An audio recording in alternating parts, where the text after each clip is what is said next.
Live streamed. Got it. We are going live. And action. Got to be careful what I say. There you are. Milepost 398. Please and thank yous. How many times did that mileage sign get stolen now? I don't know. Countless times. Jan is in the same living room as you, huh? Yeah, Jan's here with us at our house. All right, there we go.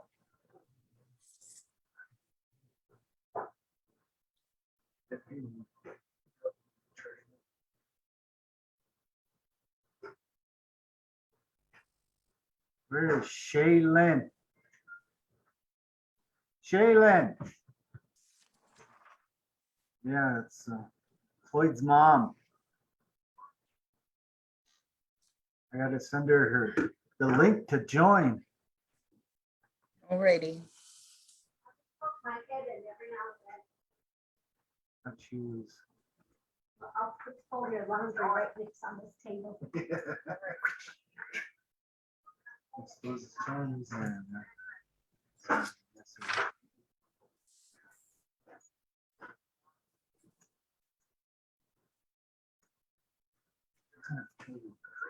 Oh, hold on, I'll just send her the link to join.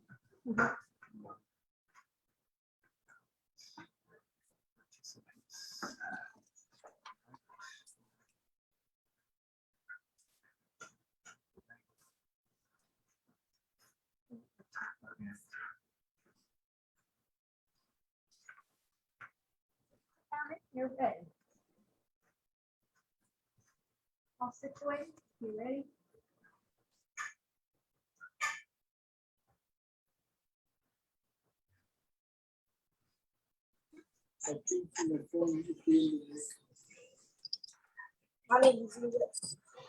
Sit here and hang out till some people join up in the meeting here. Oh, we got Kim. Hey, Kim.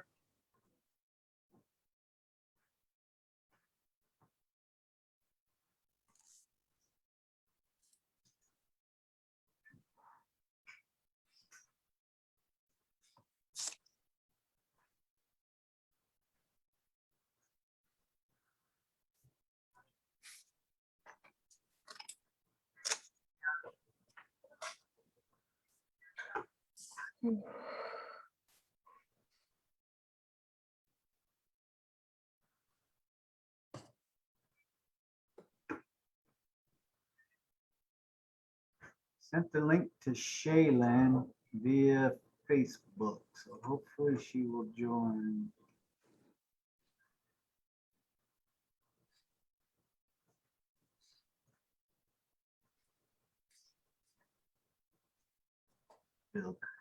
Billy Crab. Shaylin. Check your Facebook message. I sent you the link to join the meeting.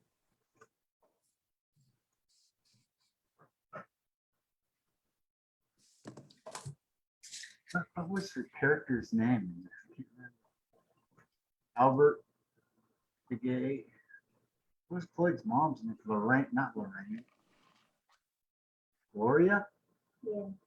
Yeah. Like, He sent two links. Which one is it?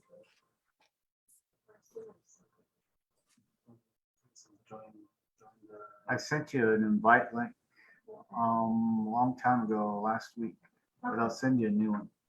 All right? Okay. Right.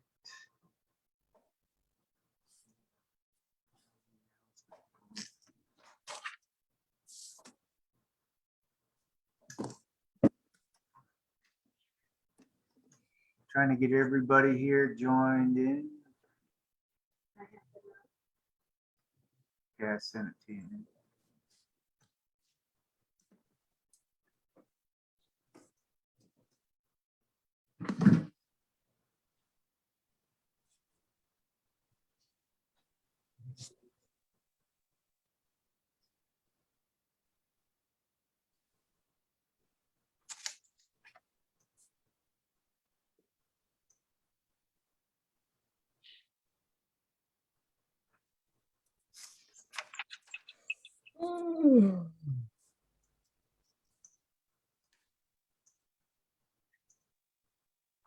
Oh, my.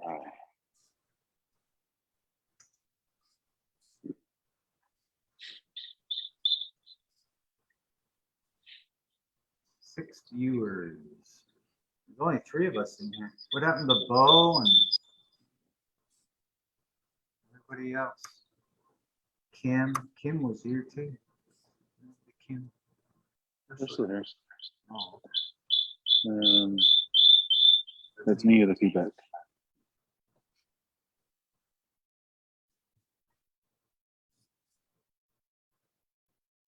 oh, there you are.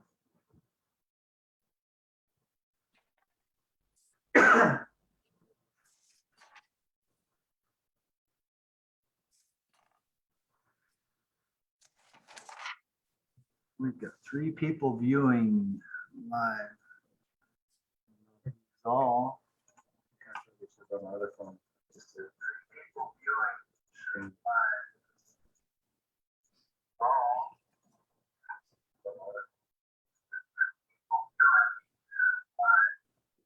Kelvin White, that must be KJ.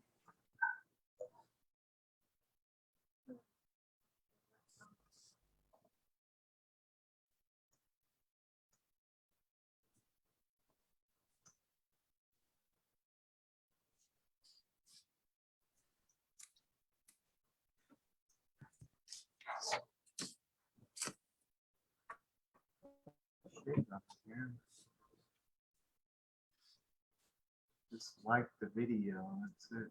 The live stream. Slow internet. How's your day going, Bob? Good so far. Really good.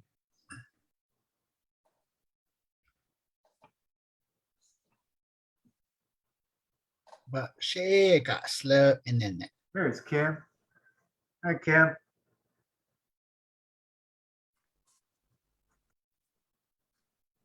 We are trying to get Shaylin on. We're trying to get your mom on, Bo. Floyd's mom. The younger version.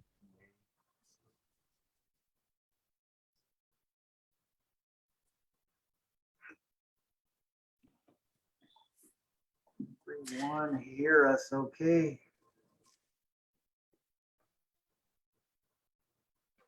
I got 4 viewers now. Still showing the phone? Oh, yeah. You're gonna run out of time. You only have 40 minutes on this thing. Then you gotta reboot it up.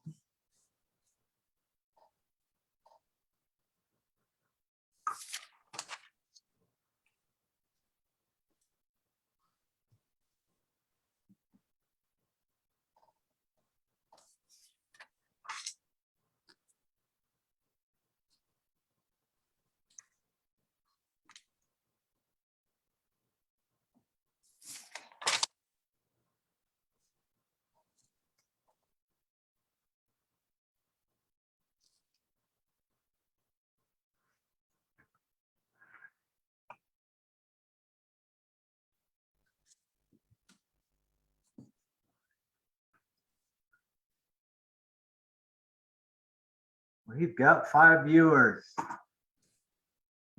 Where's Billy? Thought he said he was gonna be on. Jan. He's asking her, so yeah, I was, so he was thinking about it too.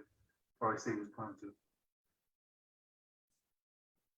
When Billy joins, it's gonna go over 1,000 viewers. All of his bros, all of his friends.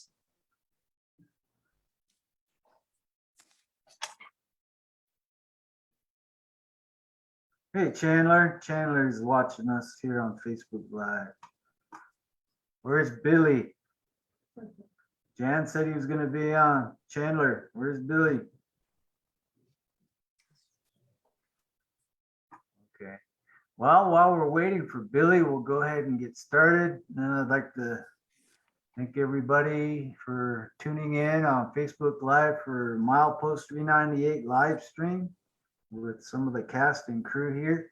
I'm Shoni De La Rosa. I'm here with my wife, Andy.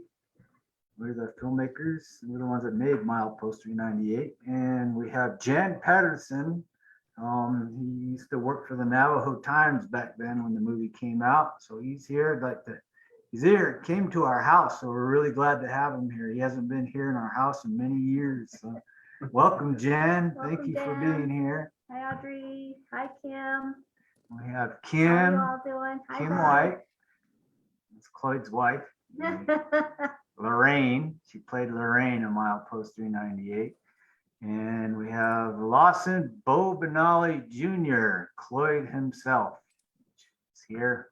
Thank you for coming, Bo. I call him Bo. I don't know how many other people call him Bo, but a lot of people call him Lawson. I've always called him Bo. So. And we have Audrey, our daughter, Audrey De La Rosa. She's tuning in from Seattle, Washington. She's in the movie too. She played a server at Golden Sands, and she talks to Billy, and not Billy, but Cloyd in the movie. She has a small part, but she's here. So welcome, Audrey. Thank you for tuning in. So we'll go ahead and we'll get started. Billy Crowley the second. Should be tuning in later on. So we'll go ahead and we will get started with Milepost 398. Where's my share? I'm just learning how to use Zoom here, so give me a break. I'm used to using WebEx, so it's a little. This is all new for me, so.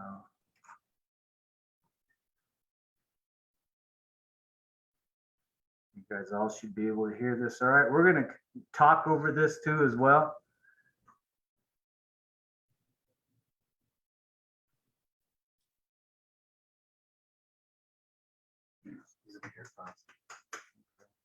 I honestly haven't seen this movie in a long time.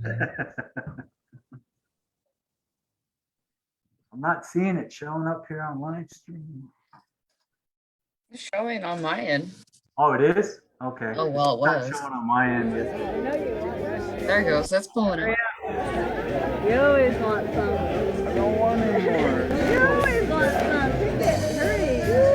Drink I it. had enough for your music. Yeah, man.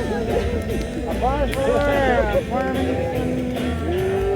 That's how they used to party in the old days.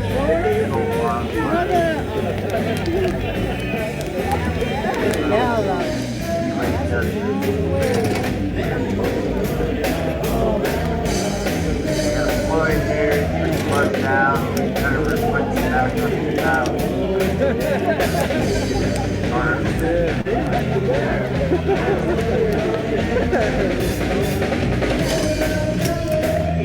KJ, that's his little brother. Young natives at the time they were called, now called Latin.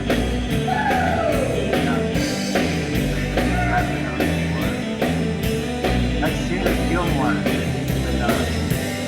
Lloyd's mom. Hopefully she was trying to over there. Hear me now. Louder.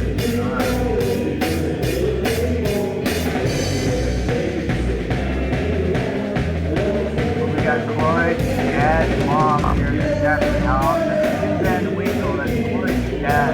We haven't heard from him. Now, with us, never saw or heard from him again. Tried to times over the years. No success. So if anybody knows where Jim Van Winkle is, let us know. We're happy to get a hold of us or something. We'd like to know how he's doing and what he's doing.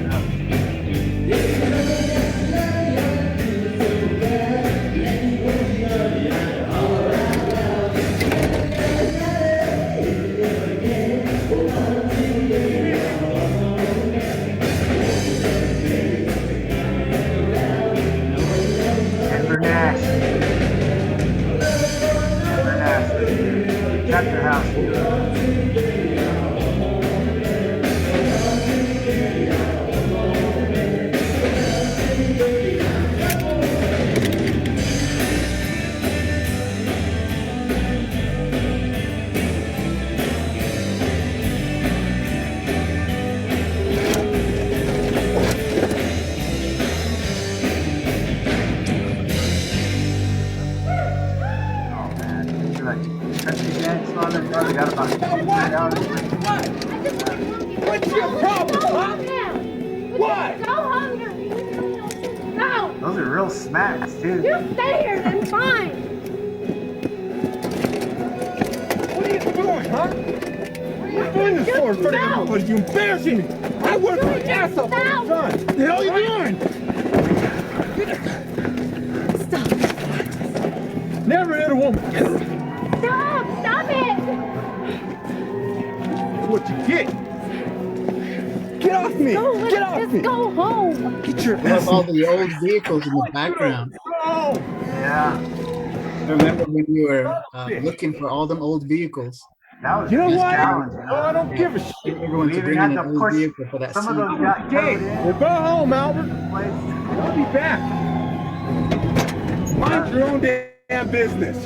I'll be here, Albert. Shut up. Okay? Just shut up. Floyd, I'm sorry. It's your mom's fault. Shut up. Okay? What are you so pissed off about? You. What? What the hell And was I Kim gonna did do? that part really well. Me.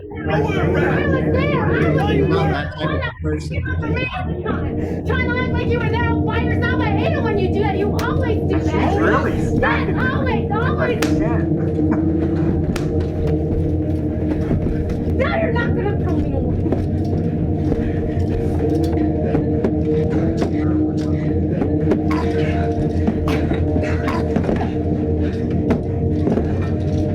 I hate this shit. You hear? I'm sick of it. You hear me? I'm sick of it.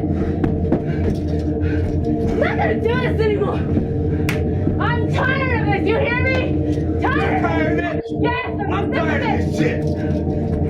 Why don't you just go pass out? Or just leave?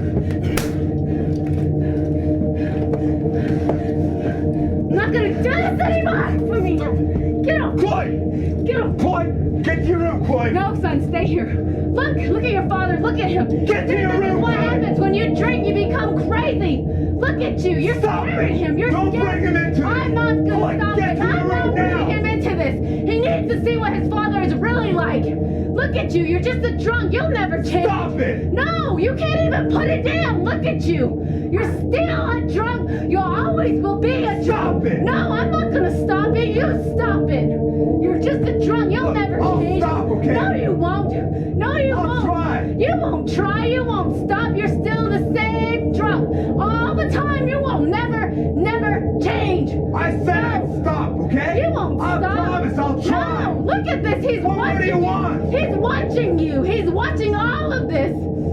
You won't change. You won't stop. You Well, can't. what do you want from me? Can't prove. What do you want me to can't prove? prove to me that you're gonna change. You I can't. know. No, you don't. You don't know shit. I You know. don't know. You don't know. You won't know anything. You're just a drunk. I guess this is the only way No, I'm gonna be. no, I'm no. sorry. This is not the way this should be. No.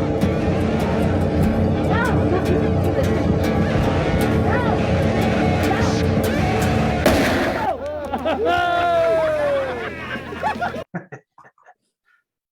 We're gonna talk about this a little bit here.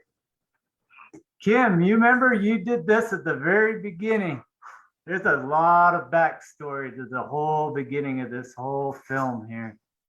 Originally, Kim was cast to play this part. We had some issues, so we had to recast. So we put Kim into playing Cloyd's wife. Originally, she played this part. And the whole chapter house scene, everything had to be reshot completely over again. But when Kim did it, there's a lot of things happened. Do you remember that? You want to kind of go back on that, what you can remember, Kim?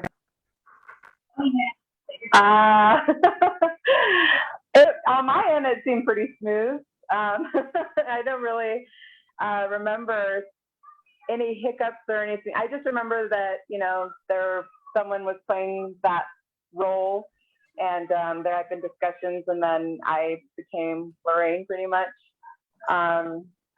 So had to relearn the script and lines and everything like that, and then pretty much started shooting. And I met, I'm sorry, what was her name again? Shaylin? Shaylin Gilmore. Yeah, Shaylin. I actually met her later in the filming, and but yeah, I don't remember too much of a hiccup, but I just remember that we did shoot that scene, and everything was said and done, and then recasting happened, and then pretty much from there I was Lorraine, and was throughout the movie. So that's what I remember. What do you remember about rehearsing for that in our front yard? Do you remember something specific happening? Yeah, I remember that. We got the cops called Yeah. on us. Yeah, I think what's hard about it was back then it was hard to kind of be physical in a scene. And that was challenging, but we really had to work together and make it happen. And those rehearsals were really intense. And yeah, it was, and I believe his name was Jim. Yeah, Jim. Yeah. Yeah, we barely met. Oh, sorry, we barely met, and so our chemistry just wasn't there just yet. We were still getting to know each other, and we had to put slaps and all kinds of stuff and be physical and grab and throwing. And so I think he was really afraid of hurting me at first. So I think that when you pushed us to do it more and we did it outside and it had to come from a real place, that was when, I think it really did look real because we got the police called on us for that. So Yeah. I think you actually got nipped by the dog too, didn't you? Oh yeah. Yeah. The dog started barking at us and it went for my foot, and because we went from one end of the yard to the other, and the dogs were following us and barking.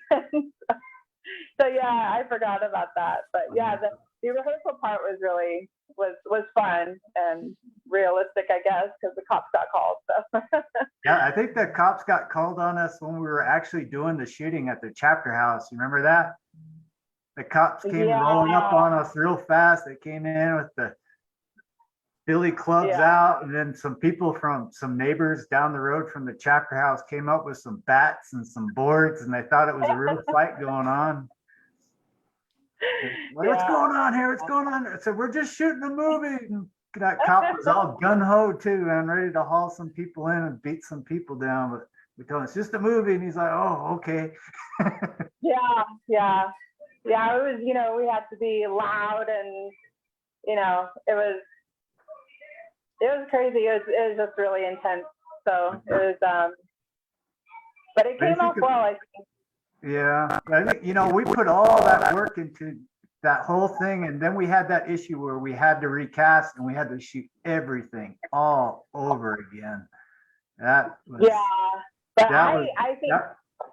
Go ahead. I was just gonna say, but I think Shaylin did an amazing job, though. She did. I think she had shared during one of our after the movie, and we had it screened. We had Q&A afterwards, and she openly shared that she sort of has been in that situation before, and that authenticity came through. And I think she did an amazing job, and it really set the tone for the movie. So I think whatever needed to happen happened, and it worked out for the best. So I really think that she did an amazing job. Yeah, I mean, we didn't know who to cast at all at that point, because it just something came out of left field where, we weren't ready for it. And unfortunately we had to recast, and, but it all worked out, and so for the part for Cloyd's mom, we didn't know who the heck we were going to put in there at all. And, I think it was my wife, Andy. She says, well, what about your niece, Shaylin? And I was like, yeah, well, I can ask her. And she didn't want to do it at first. And, we begged and pleaded with her. Finally, she's like, okay. And I think we had a week before the next shooting date. So that was like a week later over the weekend. And we had to work with her. So she would come over. She came over every evening for I think like 2 or 3 hours, and we would rehearse. Andy and I, we would rehearse with her. Andy and I would play those parts out together, and she'd kind of see what we wanted, and then she'd practice her part with me. But she was really, really shy. So she sat behind the couch behind me on the floor, and I would sit on the couch and I would read the lines, and she would go back to it, and we'd go back and forth. And we didn't physically act it out at all. It was just the voice acting of it, going over the lines. And we did that for about a week. And then it came the day to shoot, and man, did she shine, man. Her and Jim, man, they did really well, because I think the day before the shoot was going to happen, Jim came back to town, and I think he had a room somewhere, and he came to the house, and that was the first time they actually met and the first time they had to rehearse. And I, like you didn't really know him. You had to get to know him and figure him out, and that chemistry wasn't really there at that moment. That takes a little while to build up. And so they did their lines and they practiced for a couple hours here in the house, and then we had to do that shoot the next day at the chapter house, and it took a couple takes, but once their chemistry got going, oh man, they were on fire. And then the following day we did the shoot inside her grandmother's trailer that's there. That's where the fighting scene happens between Cloyd's mom and them. So, but yeah, they did really well. She nailed it. You nailed it too back then too, so, it was kind of heartbreaking to recast and, lose all that footage. We still have it. Who knows? Maybe someday we'll release it. Let everybody see it. But we'll go ahead. We'll get back to the movie here, and we'll start from there. Let me see here. Where am I at? Got a share screen.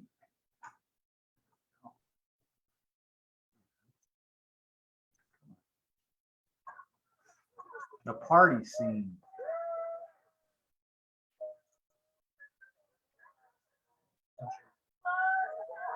It should be. It'll come on. It's not instantaneous, so.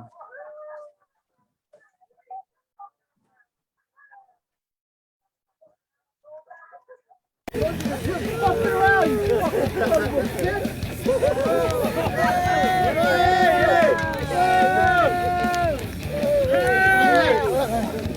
Hey!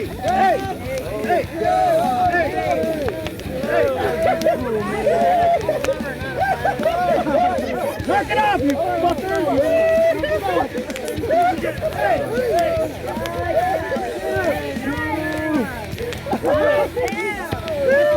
Fuck you, Marty! Fuck!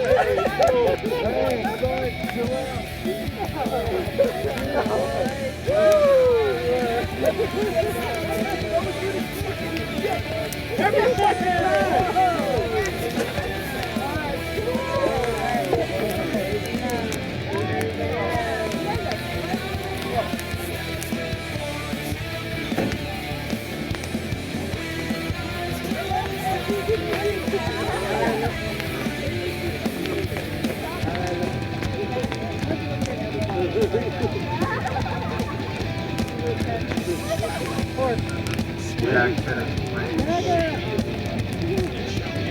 Awesome band.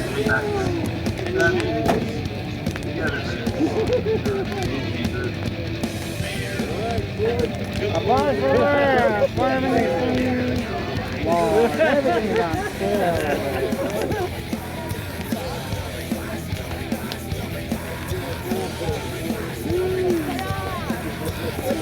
That's all right, drink up. Got another one. Yeah.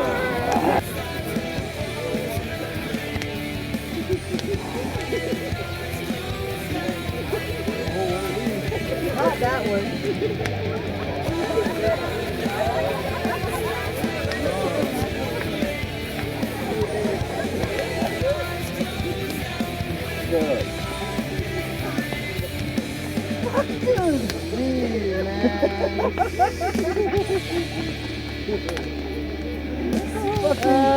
Kicking it, bro. I was joking around, man. Right here, man. I think that's a definite plus. You know, this is going to be my first aerobic. I was, thinking earlier, about getting one on the floor, and I just sort of put it, the lower side one, and I just kept putting it off. But I like this one. I have kids that have a lot of sleepovers and going to people's homes for sleepovers. Just Nina. Hey. Hey, how come you don't cuss? Cause he's a fucker, that's why. Jonathan Leo. Today Hokasoya. Leo's Tile and that's Nia Leo Ya Algoria. Do you what? Just about this case. Just gonna Hayasha. I was getting a blessing here. Just my life back. I just want to get it straightened. So, once this case, just as a thought, could I not get it so the sin, just a thought. Throughout the time, I had a relationship there. Not get it so the sin, just a thought. Throughout the time, I had a relationship there. Not get it so the sin, just a thought. Throughout the time, I had a relationship. There's a cuss words. You keep my hot then on this is for them. Go on, Nash, oh, she bet so this. There's a hashing of the legislation to kiss.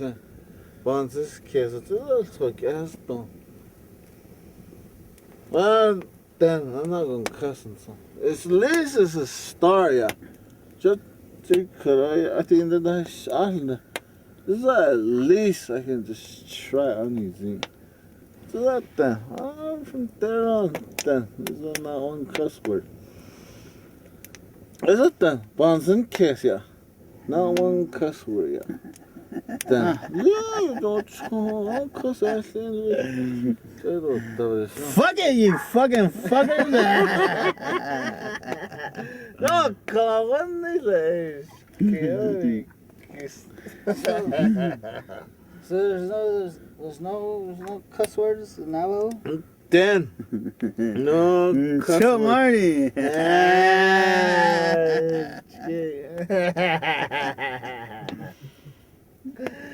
I'm cheating, Sean. Dan,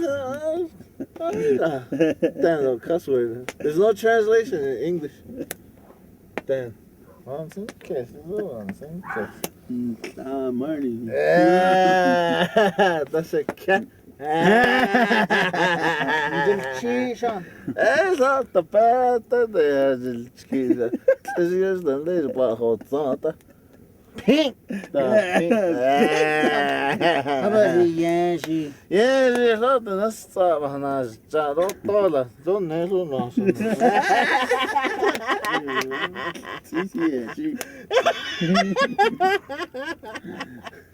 Martin, bet Sean.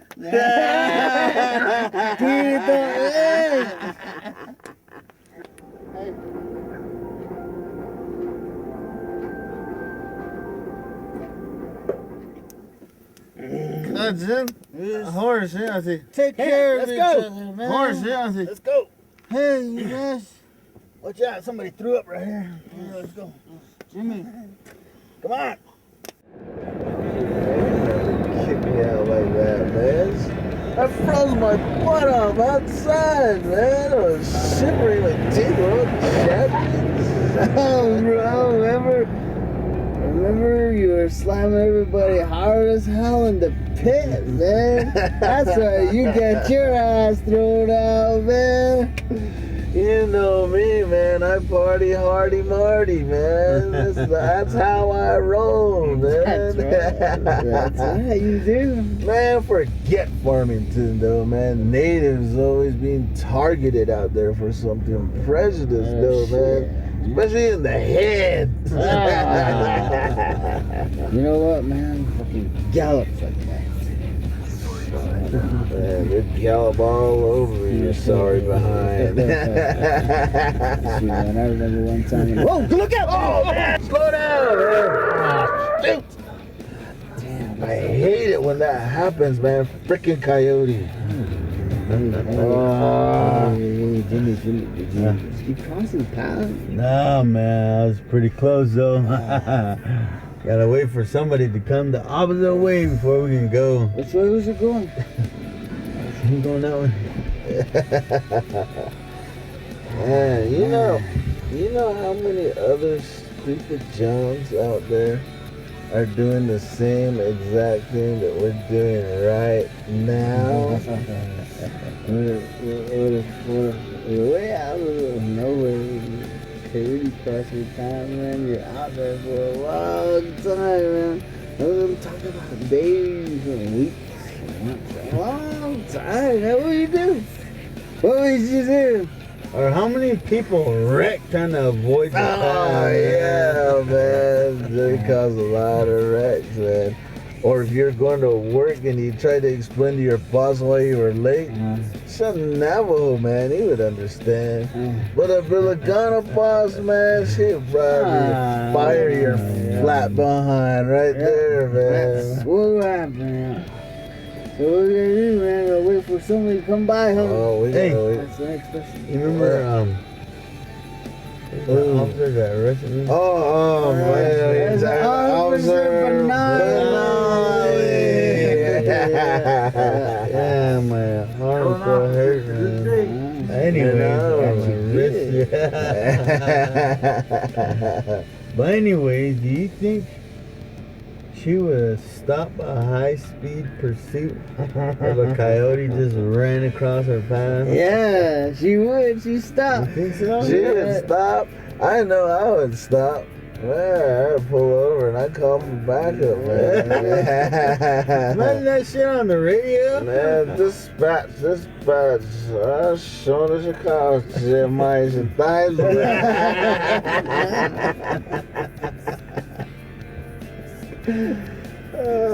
He looked like my ex.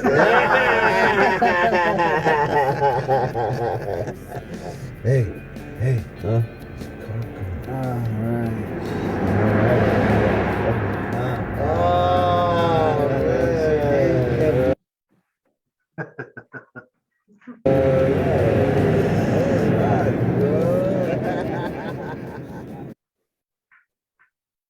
All right, well, let's talk about that scene here for a bit. Bub.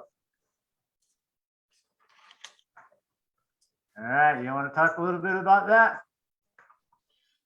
There's quite a bit that happened in that, in all those scenes that you just played. I really liked how you kind of coordinated the scenes like that.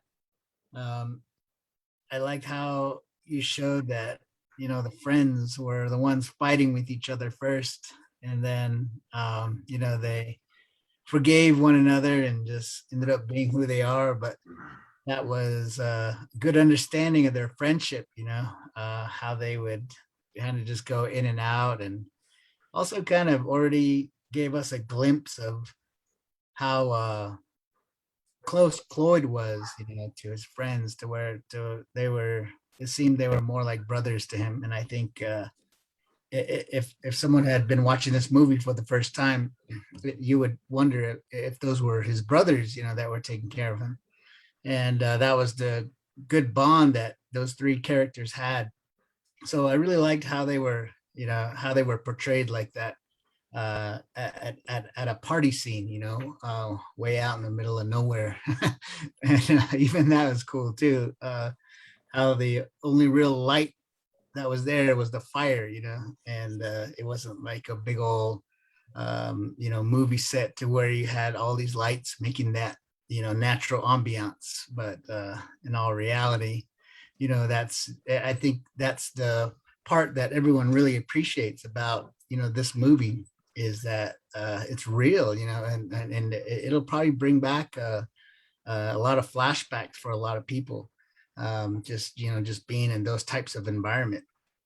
I really, and then also, it was really neat how the depths of the characters came into play when you had each and every one of them really just kind of give their own personal insight on in their thoughts. I really liked how James June really got into his inner spirituality there, talking about his past, and kind of really gave some value to who he was, not James himself, but the character. But it was really, it really builds that that that that love for one another, really, of what they had. And that's what I really enjoyed about watching this again. I'm really having a good time right now watching this, and of course, seeing Gerald really put his personal touch in it all. And we all knew that Gerald was he was an experienced actor. He knew what he was doing. He knew what he was doing in front of the camera, and he brought that. And that was the great thing about those two. Whenever I'm out and about and people ask me about Jimmy and Marty, I always let them know that that was Gerald and James, and that those two already got along. They really got along with each other on and off set. And that was the cool thing, was that they had this they really had this communication going with one another. So I kind of felt like I just followed right in, and they led the way, and I followed through with really a lot of feedback of what they were already talking about, what they brought to the script and what they brought to the movie itself. And the whole thing is just great to see again. And I really love the little things that they put into their character, such as the coyote scene. And that's something that all of us are familiar with growing up on the res here. It's a relatable film. It's a relatable movie, and the characters are relatable. Then on top of that, I'm thinking in my mind all the things that we did, right? We didn't have a big crew, right? we didn't have people, in the background, helping us out with lighting and helping us out with moving the vehicle, right? I mean, those are little movie secrets. I don't know if you want me to release those, but I remember doing that blazer scene. Yeah. And you don't mind if I share that, do you, Shoni? No, go ahead. But we're in the Bronco, and us three are later Blazer. on. Oh, the Blazer. I'm sorry, the Blazer. Yeah. All I know is it's the white Blazer, right? So we're in there, we're doing the scene, but it doesn't look natural because we're supposed to be on a road. We don't have the camera set up on top of a hood. We don't have all of that. So what Shoni's doing while we're filming, while we're doing that scene, he has the camera on, and at the same time, he's I don't know if you had a lever or something that was, you were moving the vehicle up and down. There's a 2x4 and some cinder blocks, and I was moving it with my right foot and shooting with the camera. Yeah. You're looking through the lens and just kind of shaking it around with my foot, pushing it up and down. Yeah. And give it that bounce. So. That's amazing. See, I can't help but not think of what's going on in the background too. And let's see, the last scene where they, I think this was a cool scene. And I don't know how many times we did this take, Shoni. I know you needed this help, and this was my chance to be a cameraman. You had asked me, let's go out tonight and let's go film the Blazer coming at a screeching halt. Yeah. This is kind of crazy. This is a crazy story. So I didn't want to drive. I think at first I was driving at first, and I wasn't landing the brake at a hard enough point. So we switched, and I was too scared to go any faster than 30-35 miles per hour, and come to a screeching halt. So I ended up behind the camera. So that's inside the vehicle. That's Shoney. Shoney he drives back about maybe half a mile to get out of the scene. He comes flying down that road, and he screeches. Well, Shoney wasn't satisfied with that first shot, so he does it again, right? So here comes take two, take three, and even faster. And it's like I'm freaking out behind the camera, wondering, when is Shoney going to be satisfied with his shot? Hey, at one point I got up to almost 80 in that thing, just locking up the brakes. And we're in the middle of nowhere, in the middle of the night. There's no vehicles around. One or two will drive by, but we'll wait for them to drive by and out of the way to get the sound out. But you could hear the screeching tires all throughout that Cane Valley area where we're at. It is not, it was loud, but just imagine hearing that. And of course, I wonder what the locals thought. But that was some, background stuff that was happening. So I forgot all about that. that's what I have in my head. What's that? How many times you guys black out the tar? Oh, dang. I think we went back the following day and you just see a bunch of skid marks, huh? Right there about milepost 398, probably like a dozen or so. Just these black marks, man, across the highway.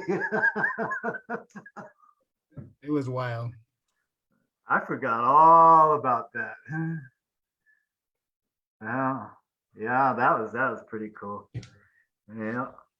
All right, well. Did we ever go back to that party scene? I can't remember in milepost 398 if we go back to that party scene again. But anyway, that party scene, just like Shoney was saying, how real it seemed of what was actually going on, but we were filming, the police would come by. But at that party scene, we actually had some people driving up who thought we were having a real party. Oh, And, yeah. The whole vehicle showed up, and it kind of got a little wild. So, well, we didn't chase them away. We didn't chase them away at all. We kept them there. The more, the merrier. The more it looked real. So it was cool.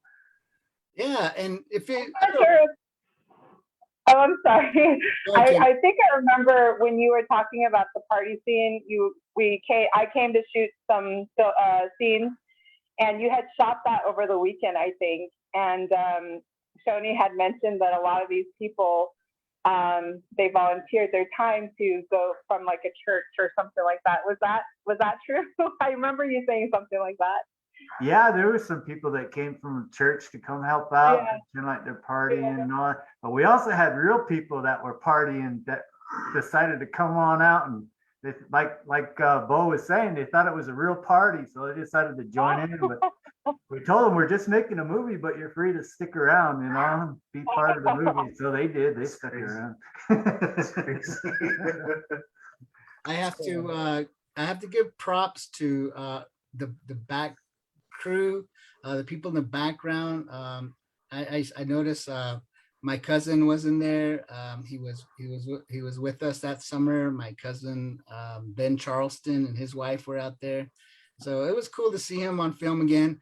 And I have to give a great big shout out to my wife, Rebecca. She was in that scene. She had the little cigarette in her hand, and that was her moment to shine.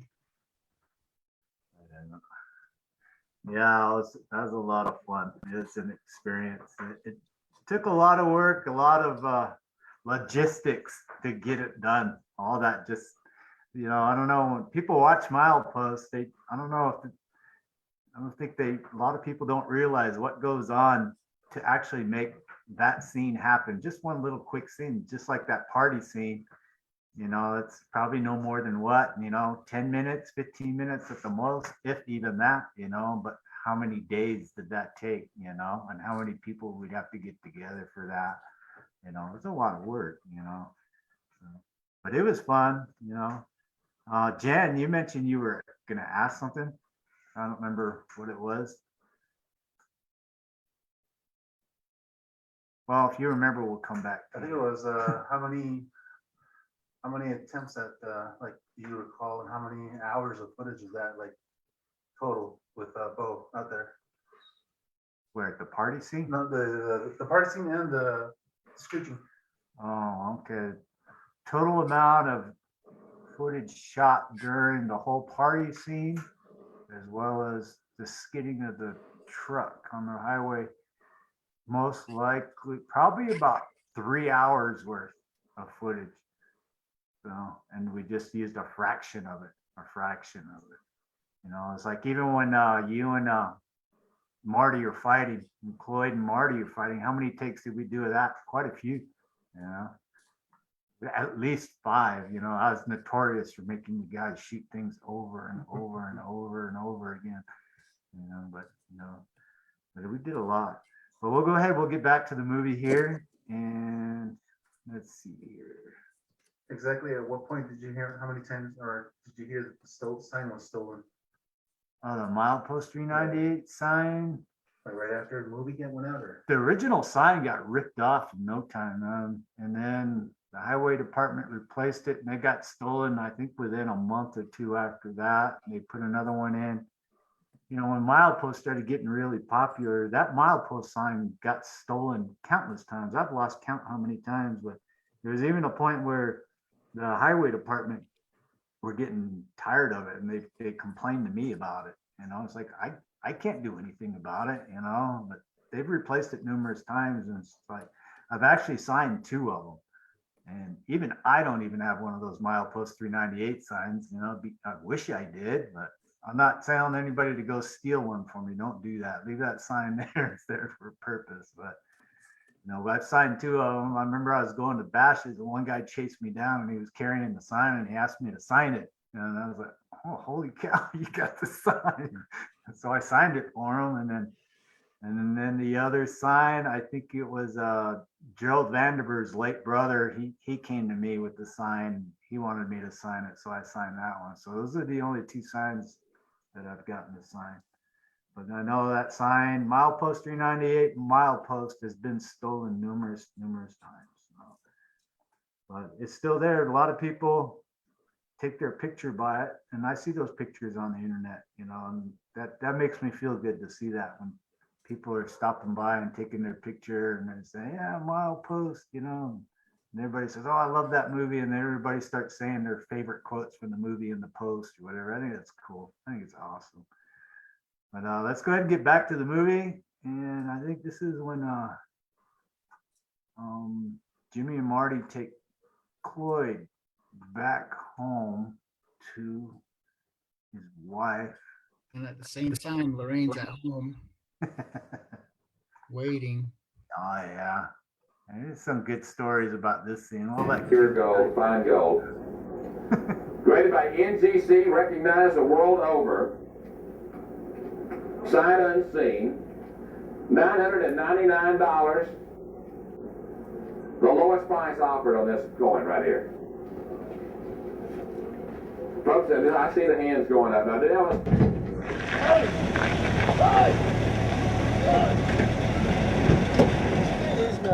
Look, Cloyd, get out. Cloyd, you're home. Come on, man, get out. Get out, man, let's go, man. Come on, you're home, man. Come on, let's go. Man, you're here. Come on, son. God, get out, man. Walk with your feet. Walk with your feet. Come on, man. Get out, man. Let's go, man. Let's go, man. Before this old lady comes out. Hey, he's passed out, man. What the hell are you doing making all that damn noise at 3 o'clock in the morning? I told you, man. You shouldn't have ate all that steamed corn. Did you guys bring him home drunk again? Man. Oh, were you going to leave him here to pass out in the driveway? What the hell is the matter with you? Shut up, Marty. Just shut up. Cloyd, get up. Get up. He has work tomorrow. Oh, is there? Not that you 2 dumb shits would understand that. He didn't tell us. Bullshit. You know he has work, Jimmy. Don't try and pull that shit on me. He said he was on leave. Shut up, Marty. I am not talking to you. His son is inside sleeping, and I don't want him to see his dad like this. What the hell is the matter with you? Shut up, Jimmy. If you don't get off my property right now, I'm calling the cops. I want you to leave right now. Right now. Let's go. Get up. Jimmy, get the hell out of here. Cloyd, get up. What the hell is the matter with you? Leave now.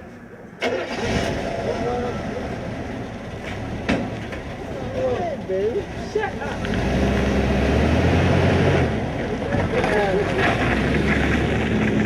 Shut up. I don't want to hear it. Be quiet. I just sleeping.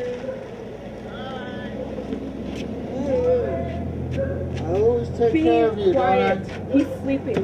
Stop it. I love you, baby. Come on. Baby, cut it. Just go to sleep. You gotta work tomorrow. See some bears. God, I hate it when you take off with those guys. Just shut up and go to sleep. All right, Kim. Let's see you chime in on that. Oh yeah, I remember. I remember that I wasn't sure if I heard what I thought I heard when Cloyd decided to let the fart, and and I think you can see it in the scene because I was like, what was that? But it was, you know, we just kept going with it, and it was really awesome to work with Gerald and James, and they were a blast. I mean, they stayed in character a lot of the time, and you know, so it was hard to sort of be like the mad wife when you had a lot of joking around going on, but it was pretty busy, and it was just I can vaguely remember it because it was like one of the first scenes that I did. Yeah. And I just remember I had to yell and be mad and, you know, all that. So it was a pretty great experience for one of the first scenes that I really remember doing with the entire cast. So. How about you, Bo? Wow, recollecting all that, recollecting that scene. Well, I really enjoyed working with Kim, and it was, I think it was hard to, you know, like she mentioned, really hard to stay focused when so much was happening. And once again, I just can't help but to think about, you know, the neighborhood we were in. You know, it's a little quiet neighborhood, but here we are making this movie, making a whole bunch of noise. Wondering what the neighbors are thinking.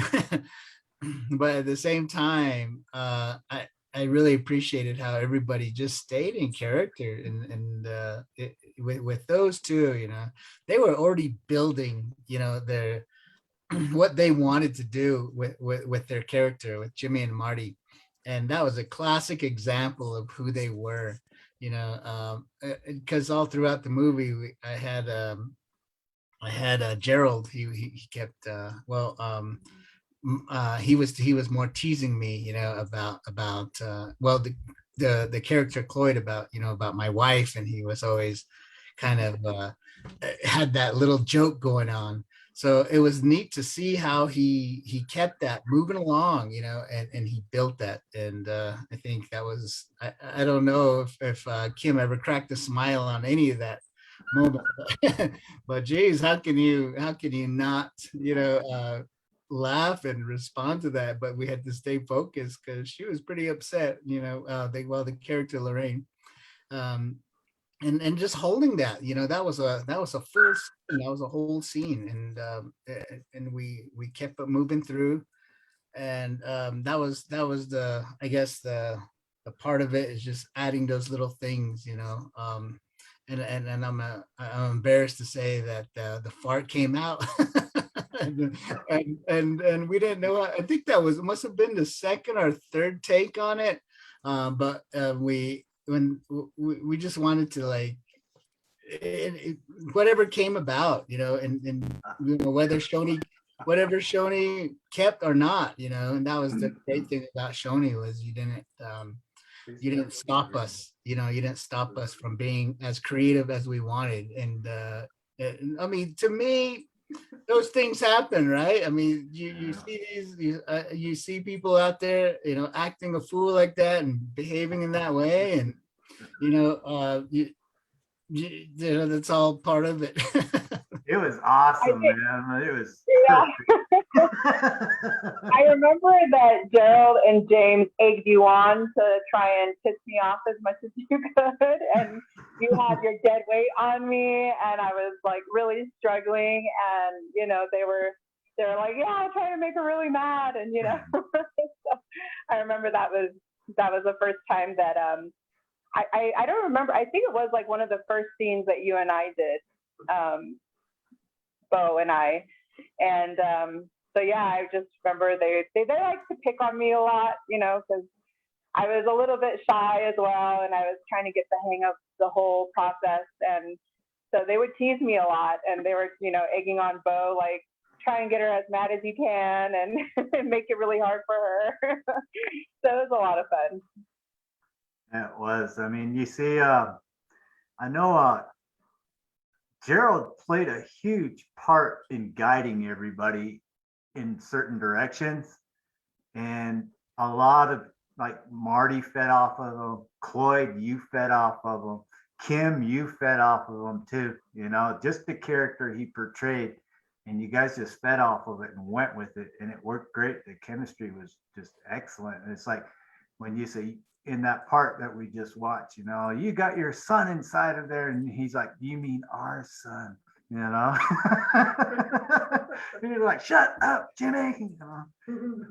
Just little things like that. And then like even in the party scene, like when the party scene, they're talking about why Marty doesn't cuss. You've got Jimmy in there, and all three of those guys just feeding off each other, about not cussing and Navajo cuss words, and just picking on each other about things. Just how we as Navajo are, we pick on each other. We like to make each other laugh and things like that. And I always remember telling you guys, what do you guys want? I said, just be yourselves. Just be yourselves. How would you act? How would you react? What would you say? What physically would you do to that person in a reaction or something they said to you or did to you? What would you do? Just do it, just flow with it. Don't work it too hard to where it looks fake. I want it to look real, So I gave you guys that freedom, all the actors, the freedom to go about and, to be the character that you wanted to be. And you guys knew what we wanted, and you guys did freaking awesome. And it just shows, there was great chemistry all the way around. So, but Jan, do you want to chime in on any of this discussion here? Jan? I haven't seen this movie in a long time, but a lot of this has come back to me, and I'm really enjoying what it's like watching it over again the first time. I remember sitting down to watch it for the very first time when I was like writing the article, and I remember just reacting the way I guess you say I'm kind of going back to reacting the way I did back then. Just with the laughter, and then just like Bo said, this is like really relatable. This is a real true life story. And as a former reporter, I come across these stories all the time. And the realism is there. I think the story itself really set a tone in a lot of ways when it comes to true to life, I guess, stories. The Kim, I seen a lot of Kim's character, Lorraine, with family, because like I said, this is really relatable, and I think a lot of people that enjoyed this film kind of see that too, and that's the reason why there was so much love for it. the realism behind Chloe's acting. And oh man, we all know Jimmy and Marty somewhere at one point. We all have somebody like that, whether it be family or actual friends. We have people like that in our lives. I do. I have some really good friends that just pick on me. And yeah, we get mad at each other, but we always come back around to each other. And that's just like real res life, res bromance, I guess you could say. But like when it's just so relatable, and it is like as the headline said, it's the riveting life, res life. This is res life. This is what the res is all about, and I think that was the aim for this film, and I really enjoyed it. So that whole part scene, I didn't know that was real. I thought it was like a sound effect that was put in when I first saw it, but I'm hearing now it was real. So I'm like, whoa, all right, that's cool, man. That's cool. I mean, that's like I think someone said it that everybody in that scene stayed in character. They just improvised, and that I'm just not learning that. So wow, cool. But yeah, man. Cool. Oh, thanks, Jen. Appreciate that. Well, we'll go ahead and continue on with the rest of the movie here. I think this is the following day when Cloyd gets up in the morning. We'll go from there.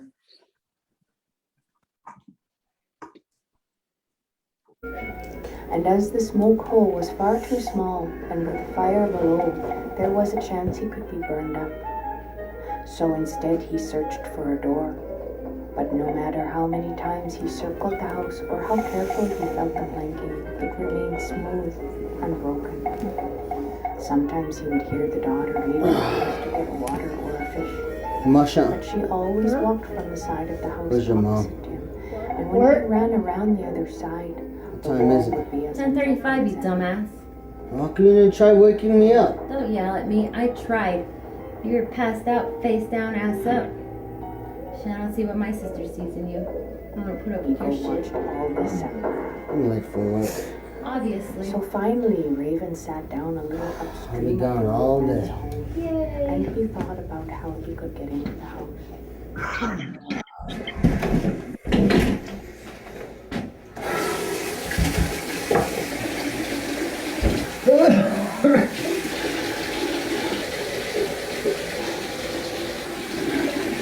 Nothing ever works out.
Yo, Clyde. Whoa, I gotta talk to you. Where the fuck have you been all morning, man? Were you out fucking partying? Yeah, me and my bros, man, we had some 40s last night. We got all fucked up. I am feeling like shit. Fucking rage too. Really? Yeah. Yeah, I tried covering you. Billy came in. It was busy. It was just too much to handle. He wants to see you right now. Your ass is on rocks. Right now? Right now. Oh, fuck.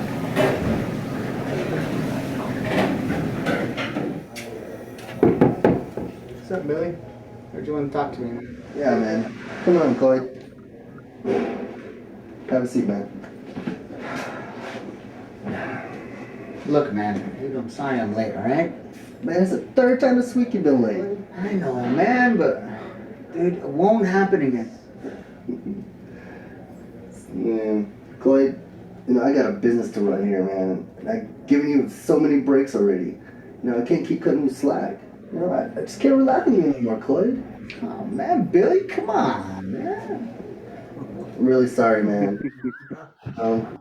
You're a cool dude and everything, you know, and I know you're a good worker. I know that. But you left me no choice. I gotta let you go. Oh, man, come on, Billy. Hey, man, give me another chance, man. I can't, Clyde. You know, I've given you so many chances already, man. Like I said, you know, and I just can't rely on you anymore. Fuck, man. Lorraine's gonna get pissed as hell at me, man. I guess you gotta do what you gotta do, huh?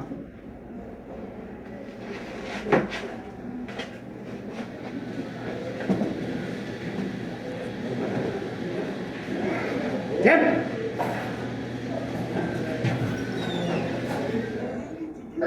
Billy's going to give me the day off, huh?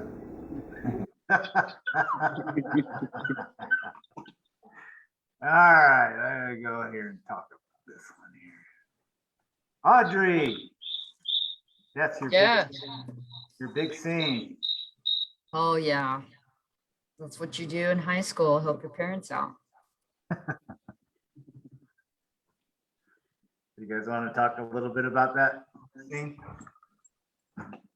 Oh, it's cool to see Golden Sands, you know, just seeing the kitchen and the restaurant, you know, when it was flowing. I mean, it was a huge landmark for Kayenta. And to kind of see it captured in the film, it's just kind of like keeps a warm spot, you know, in your heart for sure.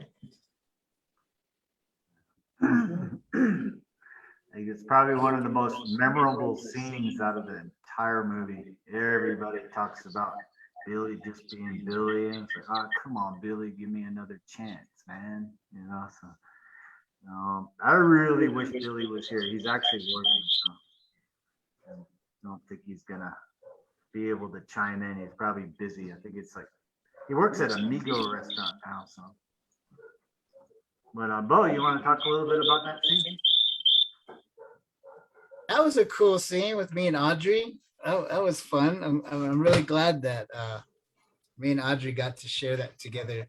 And it's fun to see ourselves young again, huh?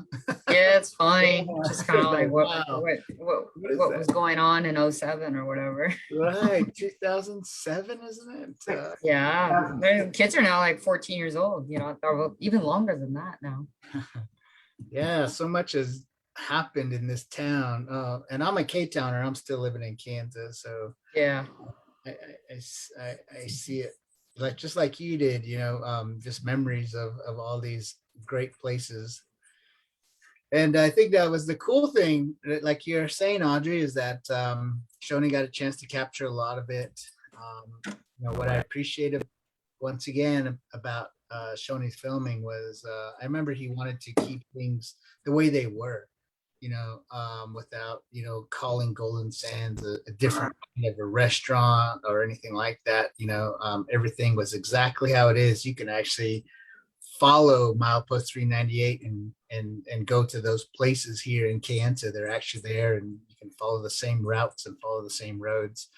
But I remember that fun scene. I remember being the back of Golden Sands, and the cool little things is if you worked at Golden Sands, one of their policies was to wear white, so you had to wear a white T-shirt, and I got a chance to wear one of my brother's T-shirts that he drew. It was of Jim Morrison, and so I was able to add those little things that I wanted to my character. And I know the house that we were living in the movie, the Inikshe house, was a friend of, or I'm not sure, a friend or relative of Shoni's, but we used their home to film in. And I think the hardest part for me, just going before the Golden Sand scene, was Shoni asked me to trip on the way out. And man, I couldn't, it just didn't seem right, because I don't know how many times we did that. And here in the end, you just ended up just showing me just like tripping just a little. And here I remember falling on my knees and, you know, actually tripping over, falling to the ground, doing a tuck and roll. And when I watched the movie, I was like, "Jeez, you ain't even just trip, Bo, just fucking trip, man, shit." And it was cool because I was running to work, tripping on the way to work, I guess. But the Golden Star, see how tough he is? See how tough of a filmmaker he was? I was pretty demanding, and I'm sorry, man. It's just That's fine. I was in filmmaker mode, man. Volunteer work. Ruthless. Oh, and I can't forget to mention the scene with Luann. That was cool. It was and Luann was that's perfect, right? She was really good at that, playing Lorraine's sister, and it was fun to just have that film part with her. And I think I always think that Audrey and Luann should be doing more movies too. You guys were great. You two were awesome. And then, of course, I get a chance to do some acting with Audrey in the kitchen, and we got along pretty well. It was fun. You were really fresh with your acting, and it was fun to build off of that. So thanks, Audrey. Thanks for. Yeah, thank you. I mean, it was fun. They used to have high school at MV in KA Town before they cut that out of the budget. So it was always fun to do theater and stuff, but not saying that this was like the best thing. It was like something that my parents were like, we need somebody to fill this spot in. And I was like, all right, let's do this. Yeah. But, it's fun. It's funny to see it. And then, coming back to Kianta and being a substitute teacher, and the kids are just staring at me, trying to piece it together, and they see the movie and they're like, "You," and you're like, "Yes." But no, I love about the film Milepost 398 is that it's a time capsule. It kind of holds K-Town in its place, like just in its prime, right before the coal mines start shutting down. People are growing up and moving out, going away. More restaurants are, chain restaurants are coming in. Kianta is becoming modernized, and it just pauses Kianta in its time between Peabody glory days of like teacher housing, NHA housing, BIA, IHS, local cowboy restaurants. Because now when you look at K-Town, it's not like that anymore.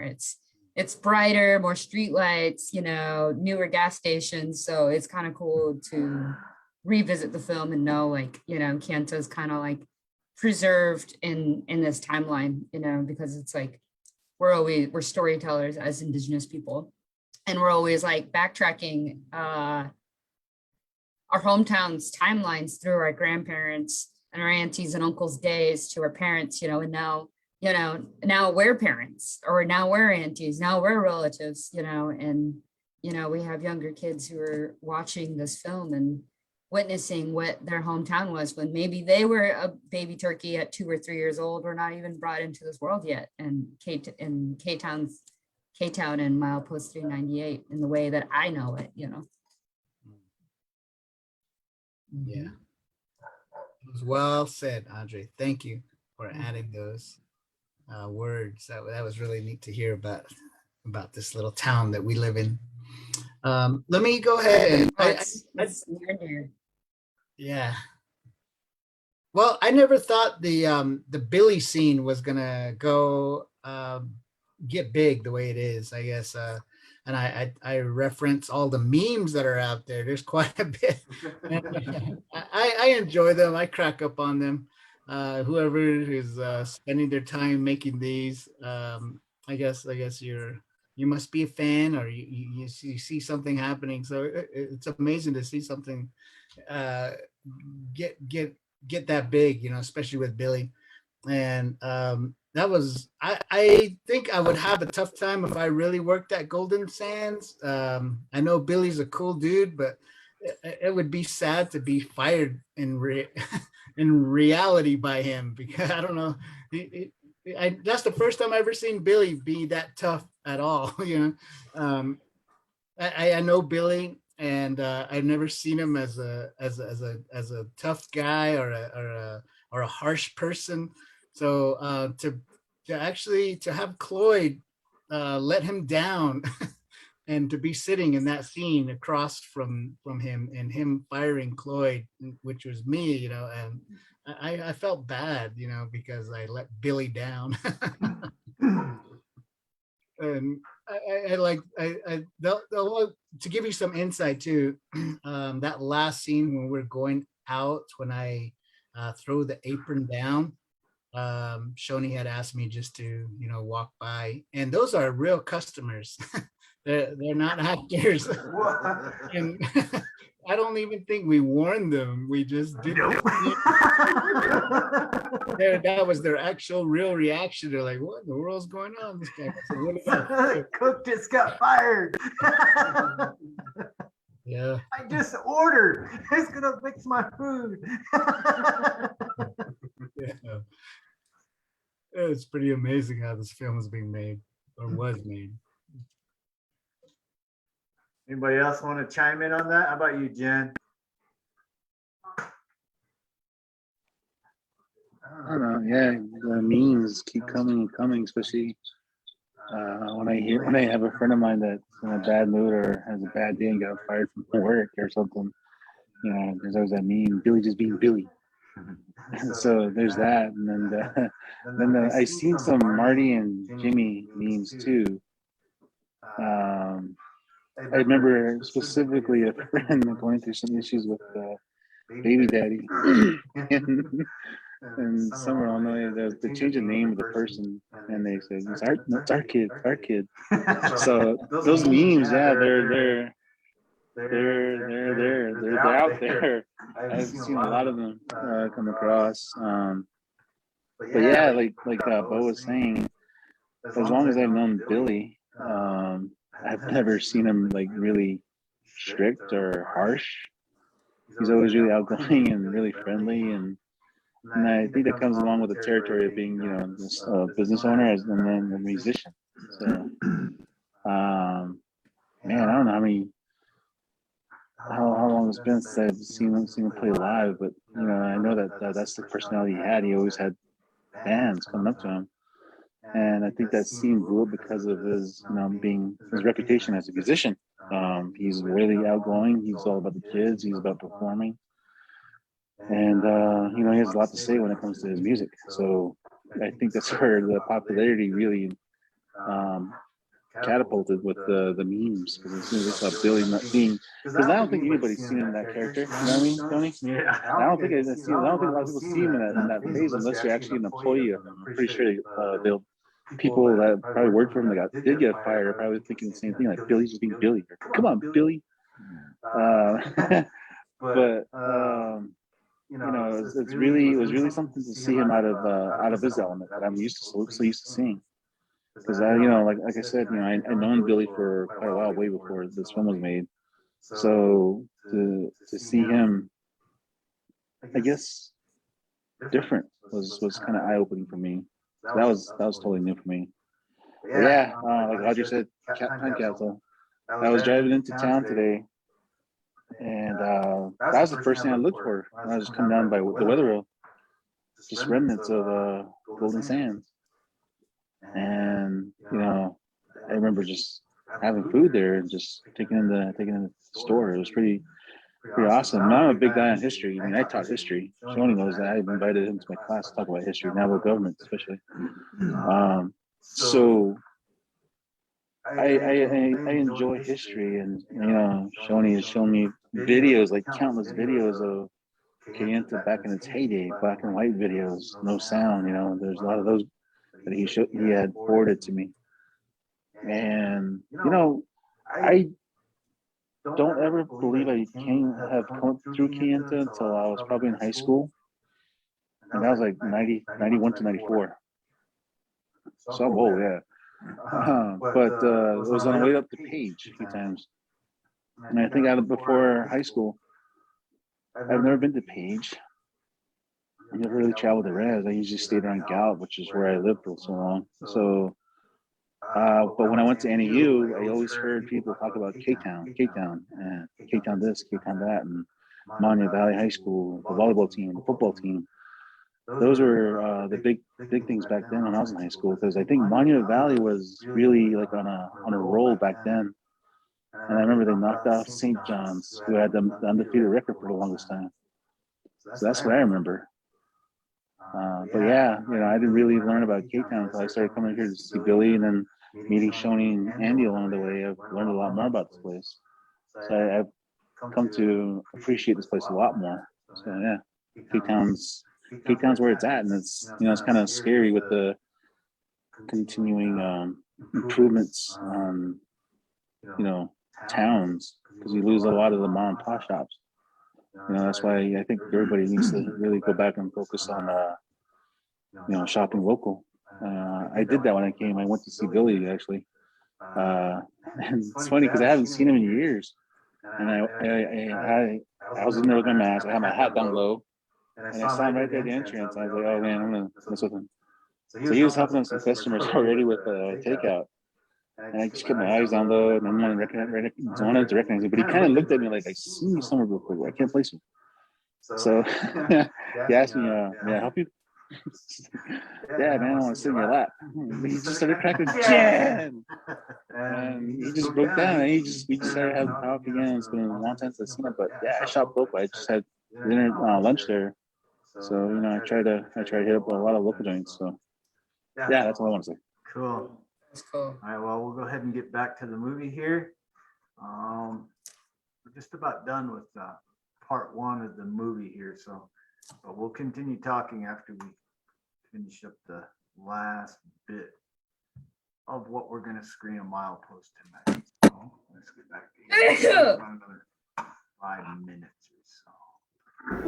Oh yeah. Billy's cool, all right. Let's go to the skate park. Want to go to the skate park? Is it done yet? I'm not sure if they're really done yet. How do you know about the skate park? I saw it. Oh yeah? You haven't been over there yet? Onto the small side? I don't think they're finished building it though. So, as soon as they finish building it, we'll go over there, okay? Okay.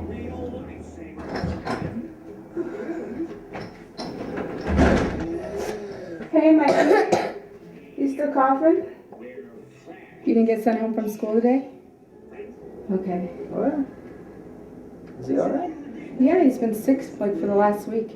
Have you given him the medicine yet? Any medicine? No, he's been doing okay. You know, he don't medicine. So how was your day? But you were hurting today. Oh, yeah, I was hurting, but made it to work though. From the way you looked last night, I bet you're hurting pretty bad today. Yeah. Billy let me go today. What? What do you mean Billy let you go today? Fired me. Why? Why did you do that? Billy, man. Being Billy. You know who he is. It's all tough. Anyways, this morning he's all being all, acting big shot and all that. Calling me in his office. Kind of told me I was late. You were late? Yeah. Well, why were you late?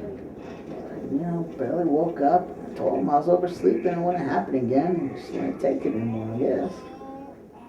Can't believe you lost your job, Cloyd. I can't believe it either, but it's alright. Get another job. Well, I just got off of work. And, I had some things to do, and I went by the post office and I got the mail, and, I was looking through it, and our NTUA bill is due by Monday. Monday? Monday. And if we don't pay for it, our electricity's getting turned off. Don't worry about it. Don't worry about it? What do you mean, don't worry about it? I'll get the money to pay for it. Well, how are we going to pay for this bill, though? I mean, it's due Monday. Yeah, if worst comes to worst, I'll go see my money usher. She'll help us pay for it. You're going to ask her for money again? Yeah. We haven't even paid her back from the last time. I know. I mean, this is your responsibility anyway. I mean, you should be dealing with it. Yeah, I know. And why can't you just stick with the job and help me out around here? I feel like I'm doing this all by myself. I don't feel like that. Well, what are you going to do about it? I mean, how are you going to help me out? Man. I mean, you have responsibilities. Yeah, I know. Jeez, get off my ass already, alright? Where are you going? I don't know. Let's just drop it, okay?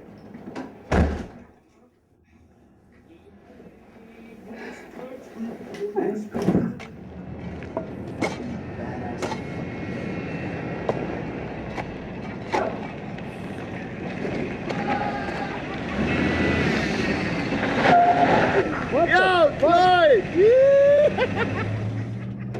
God damn, you guys. You slow down, man. Fuck. Somebody should fix that curb. Who the heck lives here? What's up, fucker? Man, fucking trying to clean up my fucking yard, dude. She got you out here hoeing weeds? Got you Yeah, out you must have got in shit. trouble. I fucking lost my job today, man. Oh man, we heard, man. Down at We the came flea back from the market. flea market. Even the hate dude, man, gave us a discount, man. We knew. You know who lost a job? Cloyd McGay. He's like, discount. Bullshit, you guys. We're here to cheer you up, bro. Let's go party. Man, fuck that shit, Hey, dude, hey, man. Hey, you got I'm fucking buying, man. Yeah, he's buying, man. Let's go. Come on, you guys. It Fuck, ain't man. I got like a you shitload gotta of go work here. work tomorrow. Get all this work to do, man. I gotta do some other shit Oh, around this here, man. work, man. Seems You like missed everybody's the spot fucking right there. Marty? Fuck, dude. Damn, you guys always fucking around. Hey, Marty, man. That big ass right here. Hey, we're fucking around, man. What? Fuck you guys. I was just joking Shit, around, man. It's Hey, it's man, cool, man. Hey, dude, man. It's cool. Yeah, All man. right, all right, all right. Go back to bed. Wait for me over there. All right, bro. We're just joking around, man. We're just joking around. Take it easy. I just want to know who's hoeing around now.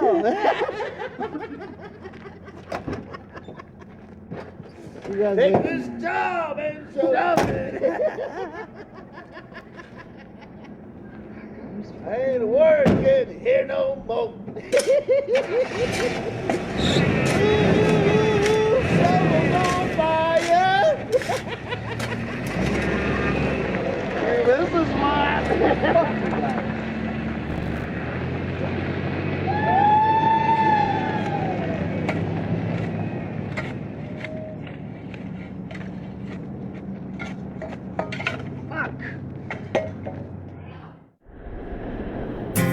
All right.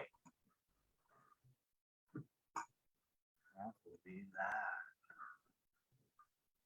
that. So, Crazy guys. you know how to push buttons, man, that's for sure.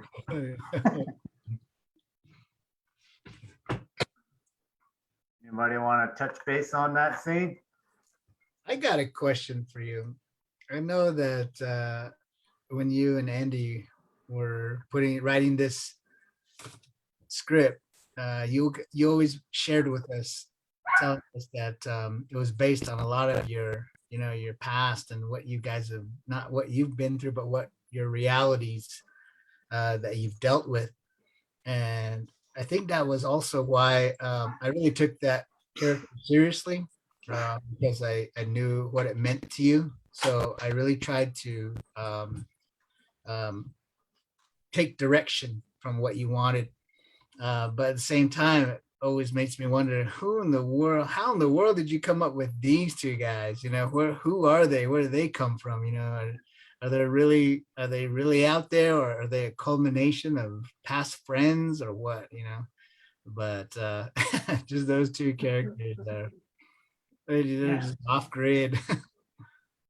Well, the characters, Jimmy and Marty, like you said, they're a culmination of numerous people and friends that we've just gone through our lives, whether it be relatives, but mostly friends, on my end, crazy guys like that, that I've dealt with throughout my life. And, and the character of Cloyd, he's based on numerous characters, but mainly me and a lot of the hardships, stupid decisions I've made in my life and things that I've gone through. And, same thing with Kim too. I guess that relationship there is kind of based on not just between Andy and I, and the things that we've gone through, but we've met a lot of people, we know a lot of people, family members, friends, things such as that, and every single character in that film, is a little bit of everybody that we've met through our life, whether it's a little bit of us or a little bit of somebody in our family or a friend or an acquaintance or a coworker or whatever. You know, we all meet people throughout our lives, and you know they share their stories and or things that they're going through or whatever with you. You know, it doesn't matter where or whatever. You know, it could be, you know, a classmate or high school or a coworker. You know, anybody you know throughout your life. You know, and we're always going to communicate with each other. You know, sometimes they'll tell us funny things, sometimes they'll tell us sad things, sometimes they'll tell us, you know, what's troubling them, or you know, they're having issues with their husband or their wife or their kids or whatever, you know. And so we just took a lot of all those experiences within our lives and just combined them all into all these characters throughout this whole film. You know, every single bit of it. You know. And, Okay, he's done. Speak for Go ahead. yourself. Hi, Kim. Hi, Bo, Audrey, Jan. Thank you all for zooming on in. I'm laughing about this because in '07, yeah, and you see the character. Thank you, Kim, for reenacting a lot of the things I used to say. And I would keep saying, say this, whisper in your ear, and you would do it, and he would look at you, and we'd start laughing. So I was bringing a lot of me, of things I would say. You were bringing all of that, I guess, how I really felt deep down in life and out. So it's kind of funny. It's just like, say this, Kim, and she would say it on set, and we'd be laughing, and he would get really bothered with us. But thank you so much for playing the part where, you know, expressing a lot of things. But we always say, you know, the characters in there, everybody has those two. Something else. I think everybody's got a relative like that or a sibling, and you know, they're always out having a good time, but they, you know, the other part that they don't share and show is going back home and the reality of it. Yeah. So it's like the reality of it. Yeah, we got the bills to pay, we got the kids to take care of, all of those responsibilities. So thank you so much for bringing that to life for us. And it is hard. It really is hard to watch all of that and, you know, feel that all over again. I guess it always comes back to, you know, our role as the wife and the mother. We take the role of being the mom and the dad when you have a partner that, you know, enjoys and has too much fun like that for 2 decades too long, you know, and you're sitting there trying to pull everything together and make sure everything is well taken care of. It's pretty crazy, but I enjoyed working on set and bringing all of these characters to life. And it's funny how we say Jimmy and Marty, and I have relatives that are, you know, they have the names, and they always say, that's all about me. Why are you telling everybody my story? And I'm like, oh, it's not, you know, I didn't mean to, you know, it just, the names just fit the characters. So that's kind of where that came out. A lot of them just came from the phone book. We didn't know what to name a lot of these characters, so we got the phone book out. Exactly. Cloyd Begay. Okay, that's Cloyd Begay. Mm-hmm. Jimmy. Well, we'll just call him Jimmy. I can't pronounce the last name. That's how we came up with a lot of names, just through the phone book. And just going, Yes. Yeah. So that's it. Got a question. Yeah, go ahead, Jen. Got a question here for both Andy and Shoni. As you were saying, as you both were saying, that this was like both based on you guys, but not just you guys, everybody else. How much of this was like a healing process for you guys? In that case, if any. I think it was a healing process for a lot of us, not just Andy and I, but, you know, a lot of us on set too, you know, because I think, you know, we all deal with it, each and every single one of us. You know, there's not a single Navajo out there that can say alcohol and drugs does not affect them or their family one way or another. There's no way anybody can say that. If they do say that, personally, I would consider them extremely lucky, the needle in the haystack, you know, because it's true. Alcohol and drugs do affect each and every one of us, you know. Our families are large. you know, and we're always there for our families. You know, sometimes some people try to, I guess, act like it's not in their family and it doesn't affect them. And, you know, and we've gotten responses to this film that we're portraying the Navajo in a negative light, or we're not portraying our Navajo people properly or realistically, you know. And matter of fact, I actually got that comment on our Facebook page not too long after we started it on Sheephead Films. And the person that put that down there is just pretty much in denial about themselves. And you know who you are, you put that on there, so I'm calling you out. So, but you know, that's the way I feel about it. And it was a huge healing process, you know, for me and Andy, you know, because I had just a few years in being sober myself, you know, I've been sober a little over 18 years now. It's been a while. So, but yeah, it was just a few years in being sober. And it takes a lot of work to,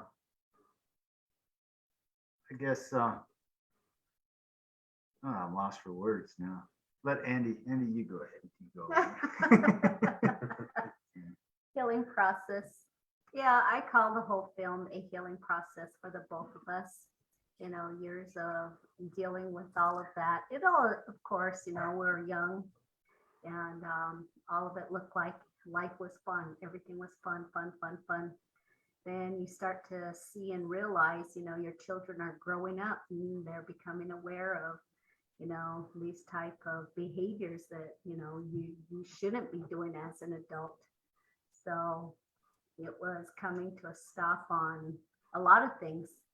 And I think in 07, we were finally, I guess, getting to know each other and be okay, and not really think and talk about, oh, I'm going to change you, but, you know, we're going to work through this together, tell our story. And he will always keep saying it's not our story, but a lot of it I can relate holistically because of the characters that I worked with. It was like, say this and do this and say this and do this, and the whispering. And, you know, it was me, I was expressing through Kim. And, you know, that really did help heal, I guess, a lot of things for me. Yeah, and I guess even with the part of Cloyd, like when Cloyd's wife's sitting there bitching him out and getting on him, you know, and he's just like, you know, just leave me the fuck alone, man. It's like, ever had a bad day? I got fired. Fuck it, it'll work out, you know. You know, I'll get some money from my aunt, you know. And it's like, just leave me alone, you know. And it's like, and then he storms out, you know, and then it's like, I'll go out, I'll host some weed so she'll think I'm working on something so she won't get mad at me. You know, that's typically me, in the way he's fighting, you know, and just leave me alone. I'd storm off, you know, but I can't be out here doing nothing, because if I'm out here doing nothing, she said, what the hell are you doing? You know, so I'm working, I'm hoeing weeds, you know. So, Oh, it's crazy. but yeah, I mean, it's a huge healing process, you know, and it was for me, big time, you know. I never said I was perfect, not once. I'm far from it. And back then when I used to drink and all that, I was a terrible person, you know. I'm not like that anymore, you know. Yeah, I look at that. I was like, okay, you're a teenager, went through your 20s. It's like, that's enough, you know, that should just be enough. It's time to grow up and, you know, be adults, be responsible, take care of your kids, your family, your job. And, you know, that's all I wanted. And I guess that's my message to a lot of people who still think, you know, this film is all about the whole party thing going on and on and on. But it really is, okay, see how young these guys are? You still shouldn't be doing this when you're way up in age. You should be just done with that and take better care of your families, your children and your kids and your grandkids, and for some people. But yeah, they should be done with that. You know, that's just kind of like your teenager and early 20 lifestyle. But, you know, I said, Yeah, there comes a point in your life Yeah. where you just gotta fucking grow up. You do. I mean, to be blunt, you do. You gotta grow up. You know, I mean, how much longer are you gonna sit there and polish off a 30 pack every night, you know, with your bros and just get annihilated, you know, and continue to live like that and live the whole party life? I mean, you gotta grow up eventually. I mean, heck, when I stopped drinking, I was like, I think 38 years old when I stopped, you know, I was almost 40, you know, and I was like, you know, I gotta grow up, you know, and then I look around town here and I see people, you know, well past that age, still out doing nonsense, you know, and it's like, and yet they're not home taking care of their families, their kids, and all that. And it's like you just shake your head, you know. It's like, damn, grow up, you know. And you're not a kid anymore, and they still try to act like a kid, you know, like they're still in high school or something. And it's kind of sad to see that, you know. And it's like, and then you see their spouse or girlfriend or whatever, you know, really working hard to take care of the family, you know, and get the kids clothed and fed and off to school and taking care of the home and the bills and all that. In the meantime, the guy's out doing whatever he wants, you know, and it's kind of sad. And it's not just the guys, a lot of girls do that too. You know? So, you know, this is not about portraying our people. It's just telling our story and people that we know, just, you know, pieces, and we put it together with some of the things that a lot of people we do know. So that was just our message with the story, and it's sad, but I also enjoyed working with everyone. It was a very good experience. Yeah, it was. Yeah. Everybody kicked ass. What would you guys say would be the driving force behind getting this created and actually moving forward with it? What was the initial, I guess, push? Well, talking about it, listening to good music, long drives, and I always talked about, back and forth.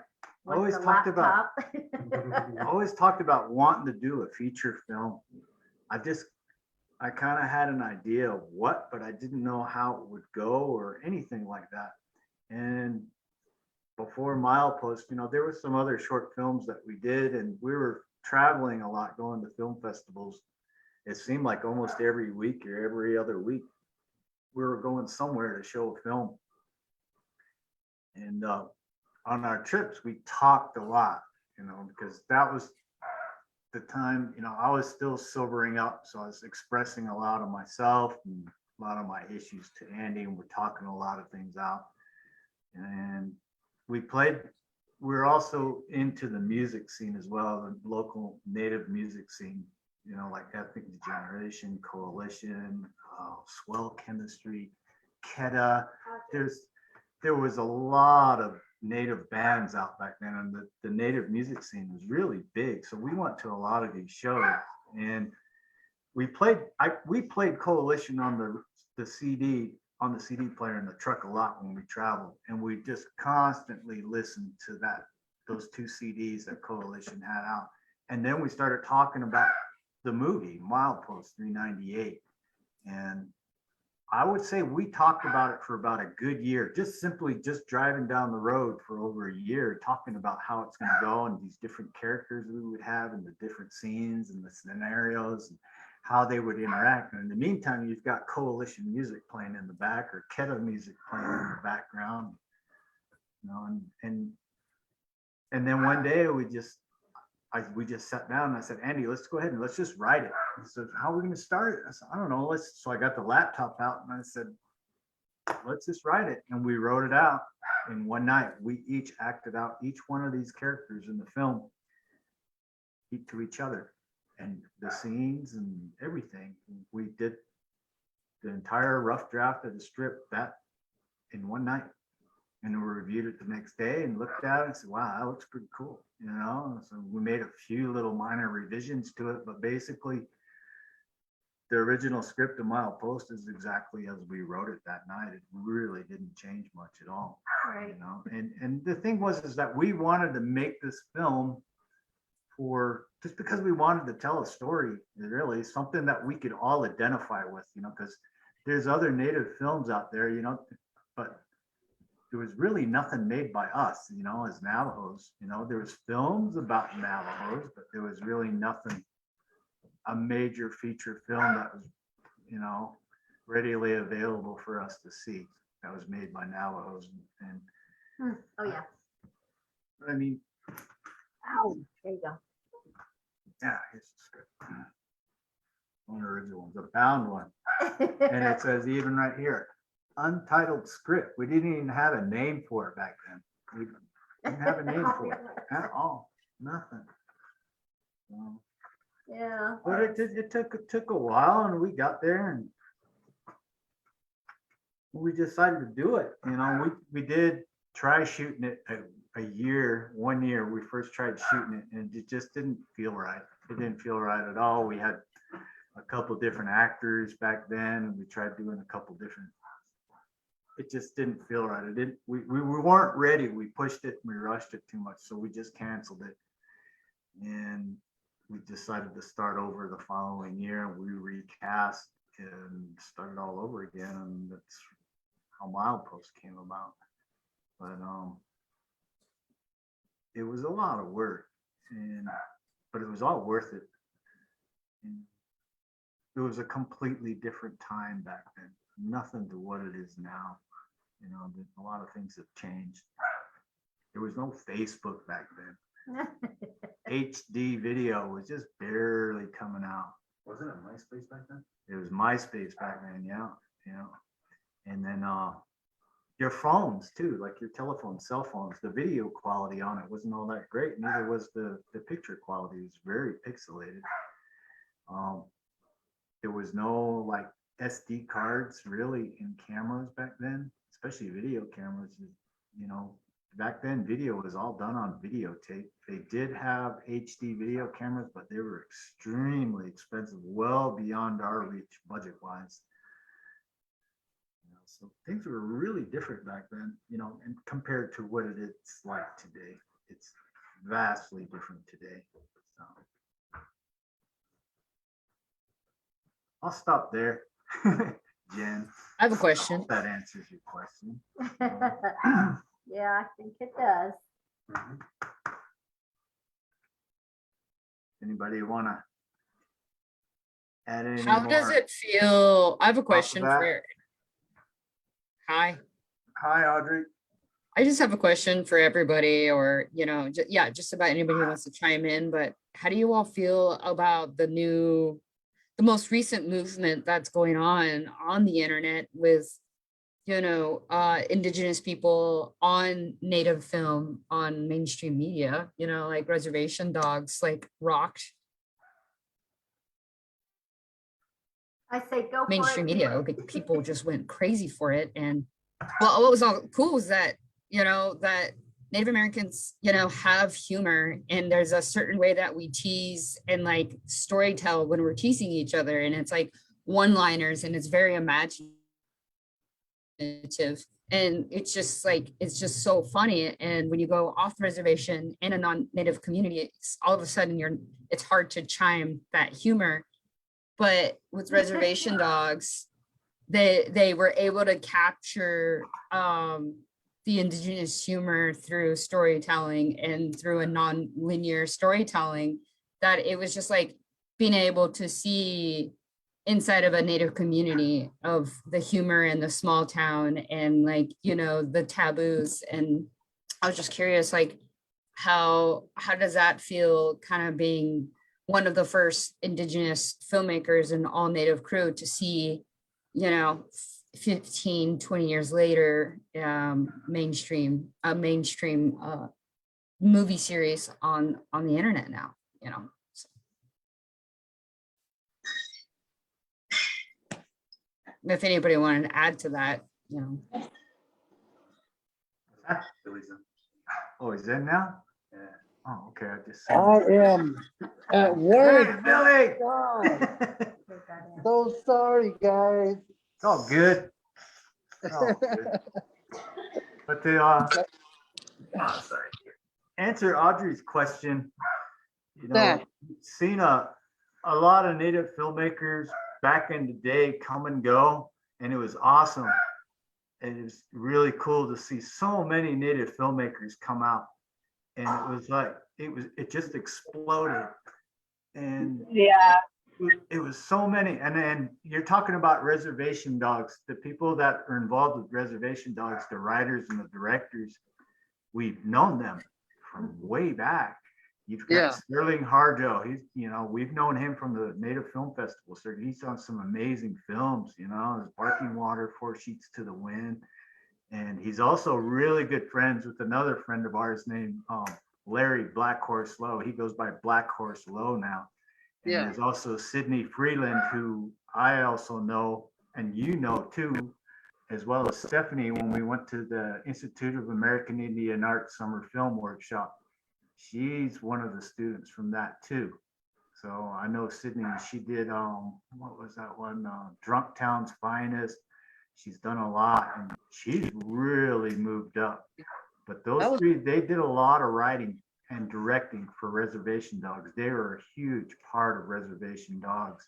And we did watch that. I watched it and I was like, I know that style. That's Larry. That's Larry's. That's Black Horse's style. And I remember watching. Sure enough, at the end of the credits, you see his name, directed by Black Horse Law. And I'm like, fuck yeah. And then I watched another episode and I said, I know that style. That's Sydney's style. I know Sydney's work right there. Sure enough, at the end credits, directed by Sydney Freeland. I'm like, fuck yeah, Sydney, way to fucking go, And then Sterling direct one. You see his name, says, fuck yeah, Sterling. So you kind of know these people's styles and the way they work. And it's so fucking awesome to see them get to this big stage, the big stage in media, on a national scale without having to compromise anything, And I think that's something that we, as Native filmmakers, storytellers, that we've been fighting like hell for, is to be able to tell our stories as honest as possible from our hearts, There aren't stories, And to see that on Reservation Dogs, to see that done on a national scale, it's just fucking amazing. And I'm so proud of these guys, doing that. And all the actors that are in it. It's all natives, man. It's just so fucking cool. I get emotional about it, and it's awesome. And it's so cool to see that, and to remember all these people from way, way back then when we were, I guess on the top of our game back then, we knew all these people from the film festival circuit, and it's awesome. And Larry, Black Horse Lowe, and us, we've worked together on numerous projects, in the past, so I'm really proud of them all, every single one of them, It's just awesome. I got a tear. Say the same thing too. It's been amazing to see, natives go mainstream, and there's so many platforms today that can happen pretty much anywhere. There's a lot of native influencers on TikTok now, and that's also. Oh my gosh, did I mute myself? Oh no, you're good.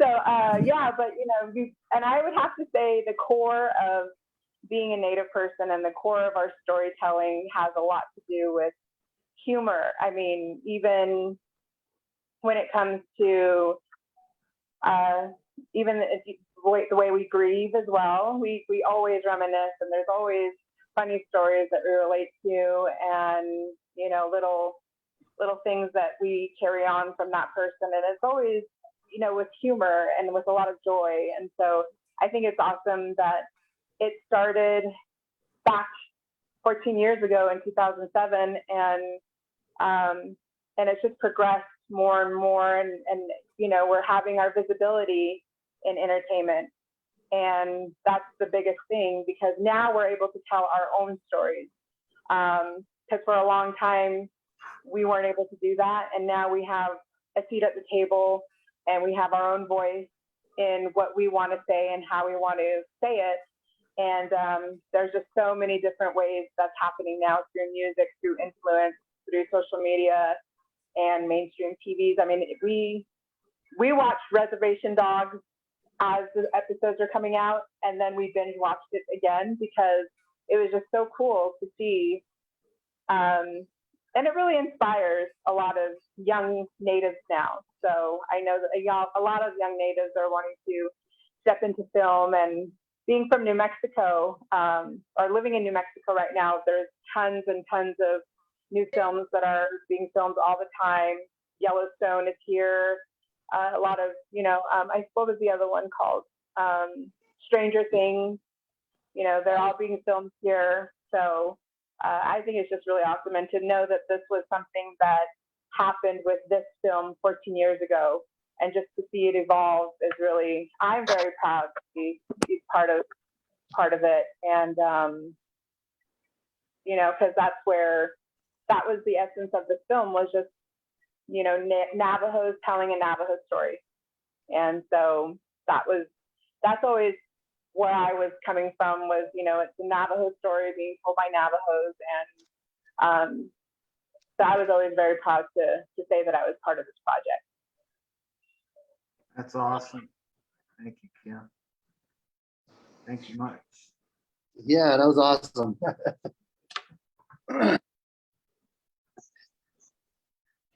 Sorry, I'm still Still at work? Yeah, I'm still at work, guys. Fire anybody? No, not lately. A lot of people always ask, what did you play in as? I'm playing exactly what I'm doing right now. Oh, yeah. That it's I'm no different from then to now.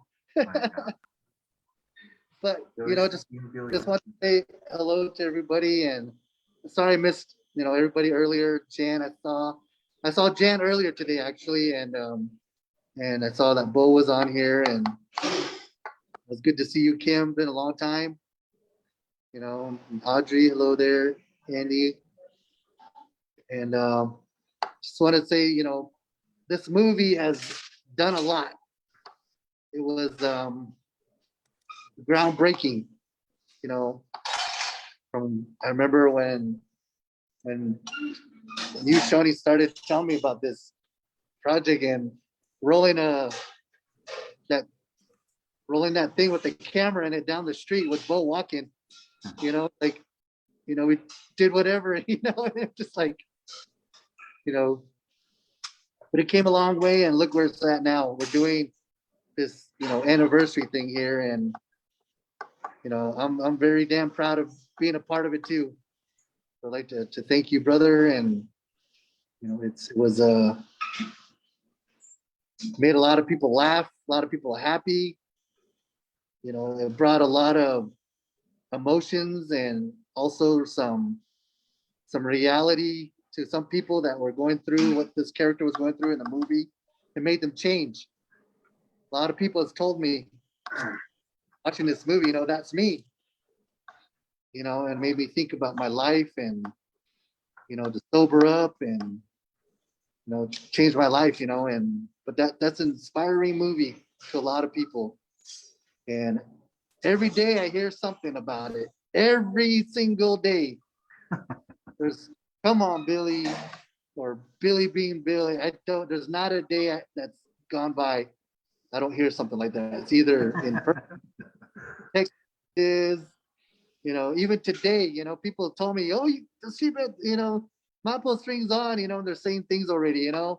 It's either something like that, but I'm down proud to be part of this. And it's done a lot for me as an entertainer, done a lot for me as a musician, because you featured our music in there, and just recently, I showed you that, that song that's in the movie was featured on Sirius Radio all last week. Yeah.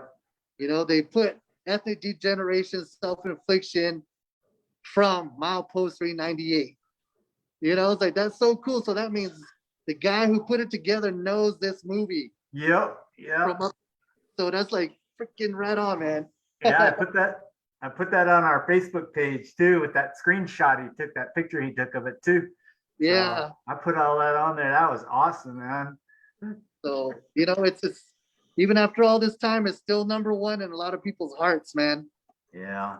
And I know there's been a lot of movies after it, but Mapo's, you can't get any better, man. That's what I think. And the funny thing is that none of us thought it would really amount to anything. We had no clue what was going to happen with it. If it was going to be successful, a big failure, or a big flop, or whatever. We had no clue. we just threw everything in, man. We put everything on red, all our chips on red, and said, and we just threw the dice. And Yeah. we didn't know. We didn't know. And Not a sure clue, enough, man. it blew up. You know, and I like to think that we were all in the right place at the right time. And I don't think it's ever going to happen again. I think it's just a one-shot deal, and we'll never see that happen again. Yeah. You know? Yep. And you know, we get a lot of people asking us, you know, when are you guys going to do another film? What are you going to do this and that? You know, Milepost took a whole hell of a lot out of us, you know, Andy and I, you know, both physically, mentally, and financially. It took a lot out of us. And it took us a long time to recover from it. But I think the way that we feel now, you know, we talk about it from time to time, and it's like, what do you think about doing another movie? And we're like, yeah, everybody just automatically gonna compare it to Milepost. They said, yeah, it was all right, but it's not as good as Milepost, you know. Or they'll sit there and they'll go watch it and they say, well, I thought I was gonna see Milepost Part 2, you know. Oh, there's no Milepost Part, you know. So we're like, nah, that's just what's gonna happen. And then we start saying, you know what, there's so many other native filmmakers, you know, and storytellers out there, you know, let's step to the side. Let's give them a chance. We had our spot in the spotlight, you know, we enjoyed it. We enjoyed the ride. It was a lot of fun, and we're very thankful for it, and we appreciated every single second of it. But you know what? It's time to step aside and let these other new people a shot in this spotlight too, you know. Yeah. So definitely. And you know, like Kim was saying, you know, there's all these TikTok people now, you know. Yeah. You can use your phone to make movies now, and you know, the Reservation Dogs, you know, that was just like I was very happy with Reservation Dogs too, you know. And like you said, mention our bros that are part of that, you know. Even you know, the Yellowstone too, you know. It's like, you know people that work in that too, you know. So it's finally come to, but it had to start somewhere. And your movie Milepost 39 that you and Andy did was a groundbreaking too. You know, who knows that influence going that way too. Yeah. You know? Yeah. Who knows? I'm sure it did. I know it did. You know, but you know, but yeah, the right time, right place, right time for all of us. And it took off, man. You know, and it was, you know, like you said, you didn't know what it was gonna do, but here we are. Here we are. You know, like being still going. You know, people still asking. You got Milepost 398. You know, like, no, they're all out there, man. Better go ask your relatives to give it back to you. Yeah. Always borrowing it. You know, you let my relative borrow it. Well, that's your bad. Yeah. I don't even own one, you know, but hey. Same here. Sony was kind enough to give me, I think, 3 or 4 copies, and I got some posters. I had the whole cast and crew sign them, and I don't even own one poster or one DVD. They all fix them. So yeah, I don't even own one either. But we got this one. You know, this is the one you guys signed. Remember that? Screenings. Nice. We still have it. So. But you know, but the main stars, you know, Kim and Bo, you know, you guys did a freaking hell of a job in that movie, you know, and you know, you guys made that movie live, come alive, you know, and you know, just want to say thank you guys for doing that, what you guys did in that. You know, my little part, you know, I don't know. I always say, oh, my 30 seconds of fame, that's all I can, you know. You know, even probably was like what 5 minutes, 2-3 minutes, you know, but you know, it took me far.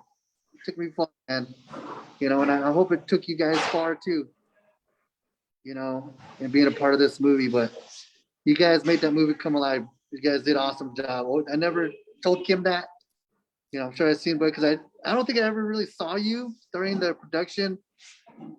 So, but I just want to say that to you now. Awesome. Well, I really appreciate that. Thank you. It was the first acting I've ever done. And I was in my life, I was personally in my life, I was in a really rough patch. And I was telling Shoni with this when he reached out to me that it was actually something that, took my mind off of a rough patch in my life and really, boosted me up and boosted my spirits and my belief in myself. And it led to other things. I was able to do some modeling, and I was able to do that with a group with Eli Sakoti and them, and was here at the Gathering of Nations. Oh, nice. Yeah, and was able to work on some other films as well. So it really opened the door. And again, it was just right place at the right time, because back in 2007, there was this, like, a lot of activity going on the res. You heard a lot of casting calls for pretty much everything from modeling to acting to live performance.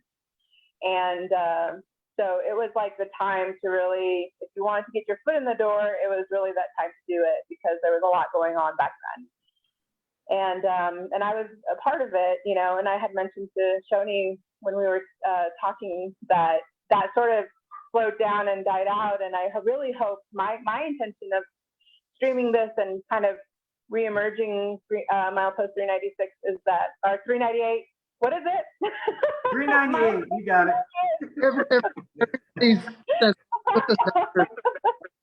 My bad, sorry. I'm older now, and I've had 5 kids, so the memory has left the building.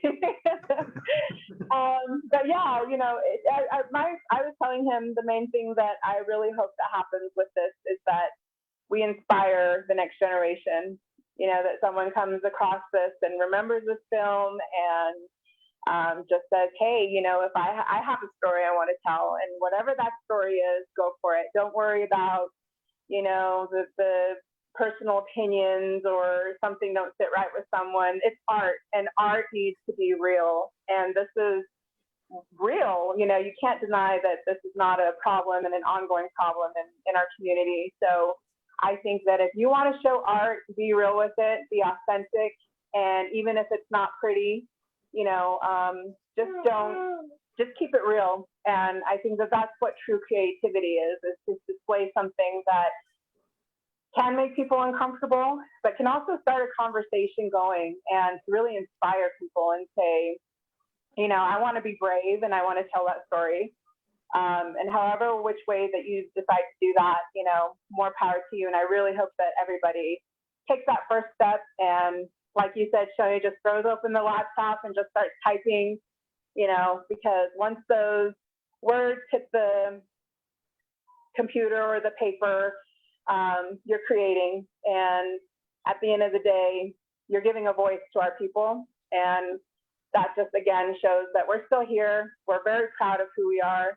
And we have a lot to say. And we're just looking for, whoever wants to hear our story, be willing to listen and say, that's awesome. Just accept and say, that's awesome. So that's my hope for new creators and new storytellers for the new generation, that, from this movie to now, we're talking about so much that has happened. And, even with Reservation Dogs, it's being led by a very young cast.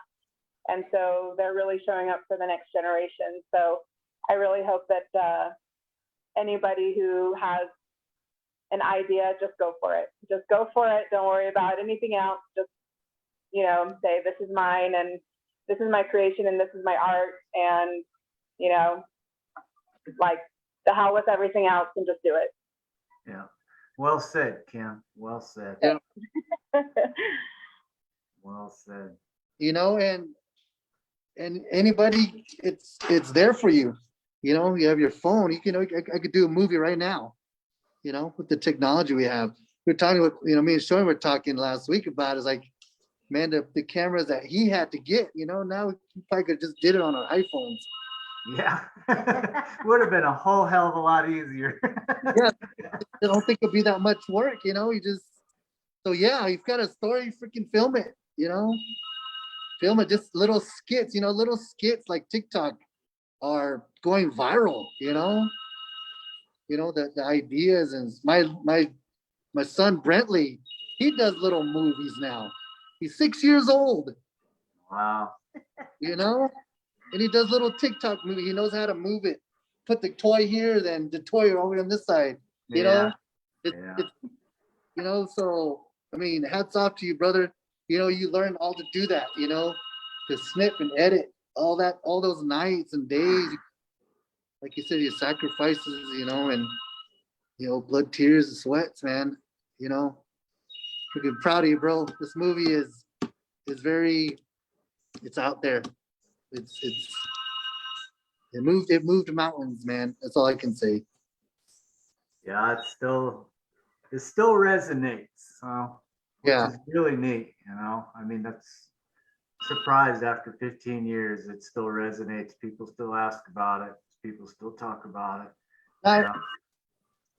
Billy and I were talking about it, and I said, for natives all the way around, I guess the native movie that really stands out that everybody knows is Smoke Signals, and oh, definitely, and I think that really lit a fuse on a lot of native filmmakers out there to just get busy and start making some movies, and I've seen Smoke Signals. I loved it. And we know Chris Ayres. We've met him on numerous occasions in the film festival circuit, and I think,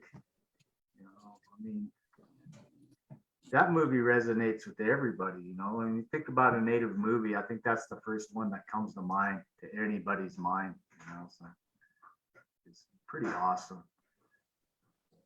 Yeah, I mean, Smoke Signals is a great movie too, man. Actually, that guy came in here and ate one time. Chris Ayres, yeah. Yeah, I met him. Yeah. But on now, so I took my mask off. But it's pretty neat now. You see a lot of people out there creating content now, especially on YouTube and TikTok and all over, and you've got a lot of people have YouTube channels, which is really neat. Yeah. And there's other, Navajo filmmakers, native filmmakers all over the place just making movies, It's really neat, and I know Bo, he did a whole slew of films after Milepost, Because the Milepost.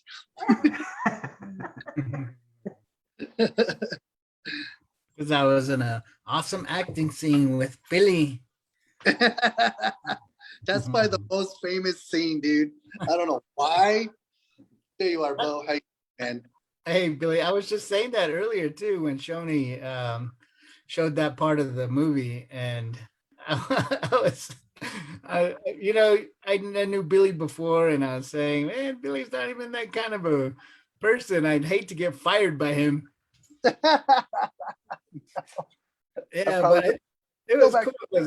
Yeah, we just enjoyed going back and forth on that, and I don't know. I think it's just you, who you know, and what you know, and just doing what you do, right? Yeah, I mean, it was. Oh, I guess because I don't know. Maybe because I used my own name. I don't know. That was one of the few scenes that didn't take, a dozen or 2 dozen retries either, Yeah. I think we only shot it just like twice. That was it. And, the different angles. And we were done. It was done quick.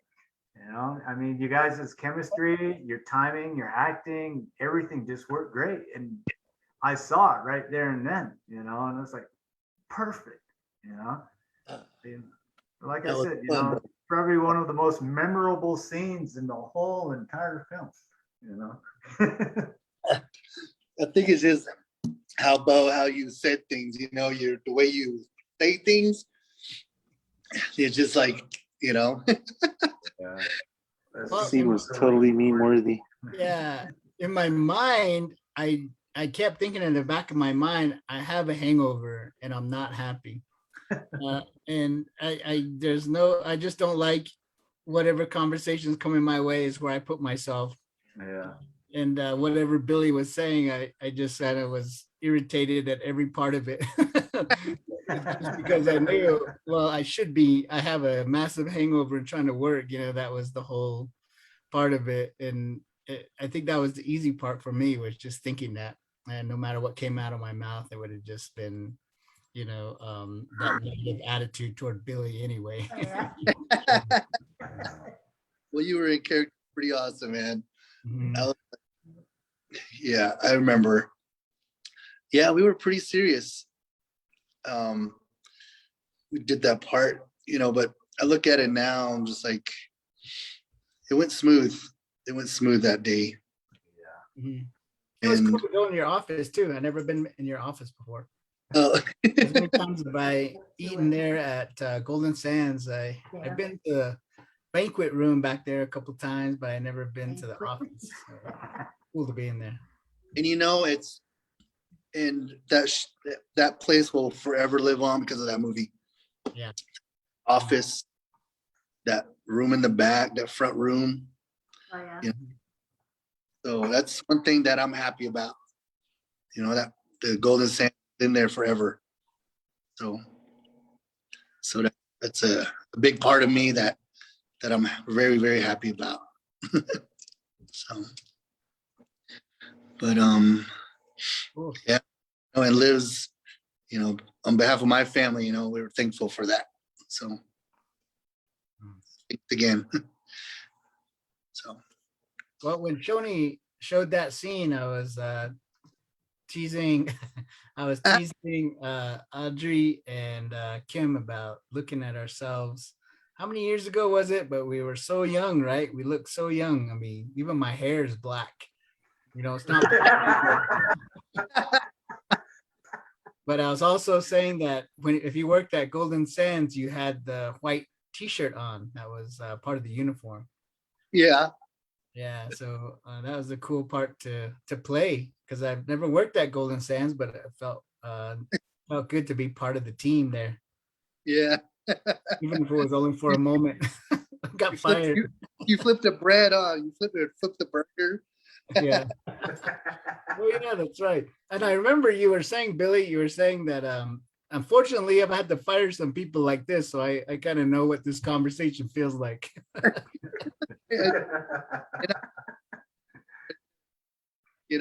And that was so fun. That was so fun. Man, I'm getting hungry.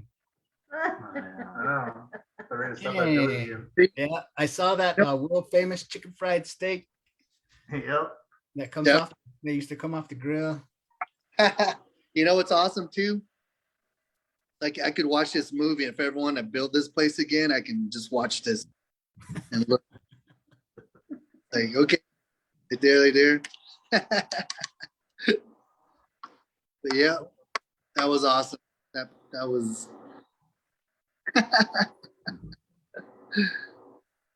Jeez. Can you hear this? Does the volume this? I'm just playing the video with no sound. He wants the sound. You want the sound? Yeah, Billy. Look, man, dude, I'm sorry I'm late, all right? Man, it's the third time this week you've been late. I know, man, but dude, it won't happen again. Yeah, Clyde, I got a business to run here, man. I've given you so many breaks already. I can't keep cutting you slack. I just can't rely on you anymore, Clyde. Oh, man, Billy, come on, man. I'm really sorry, man. You're a cool dude and everything. And I know you're a good worker. I know that. But you left me no choice. I gotta let you go. Oh, man, come on, Billy. Hey, man, give me another chance, man. I can't, Clyde. I've given you so many chances already, man. Like I said. And I just can't rely on you anymore. Fuck, man. Lorraine's gonna get pissed as hell at me, man. I guess you gotta do what you gotta do, huh?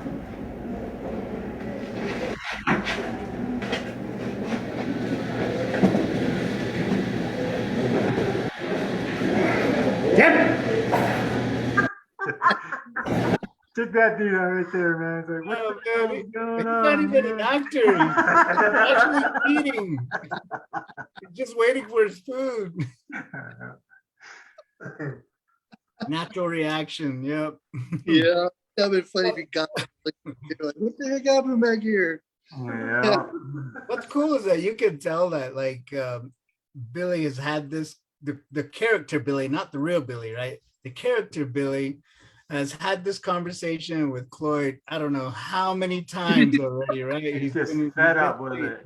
So many times, and it's cool. Like he knows Cloyd's wife, and even in the other scene with Kim, Lorraine knows who Billy is. It's like just shows how small the community is and how everyone knows each other. And that's just the way it is in K-Town, you know. It is like that in real life, yeah. Yep, you know everybody, you know each other. Yeah, it's like even that when Cloyd's out hoeing weeds and Jimmy and Marty pull up and they say, "Oh, we heard you got fired." And they're like, "Who'd you hear that from?" "Oh, the guy at the flea market told them, man, gave me a discount." You know, that's how small we are, you know. And it's still like that. It is always will be that way here, you know. And I mean, even, you know, I'm doing the same thing where I'm at right now, the work I do. You know, I know everybody and I've fired some people too. You know, and then it's just, but that scene, it's like, you know, people ask me, it's like, why did you do that character? I was like, well, that's what I really did.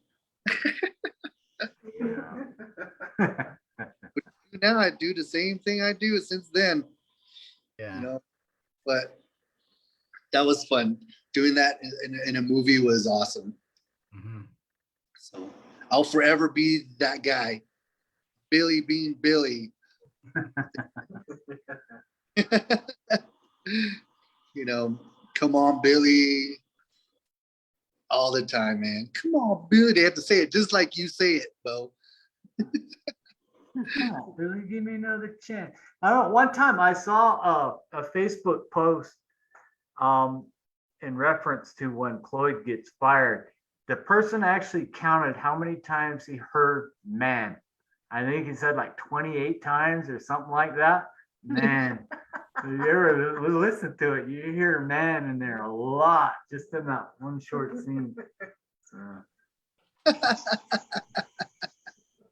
It's I counted 27 mans in there, and it's like, man. So then I watch it and you hear "man" a lot. Come on, oh man, Billy, come on, man, give me another break, man. Oh, man. I got a question. Yep. This is for everybody.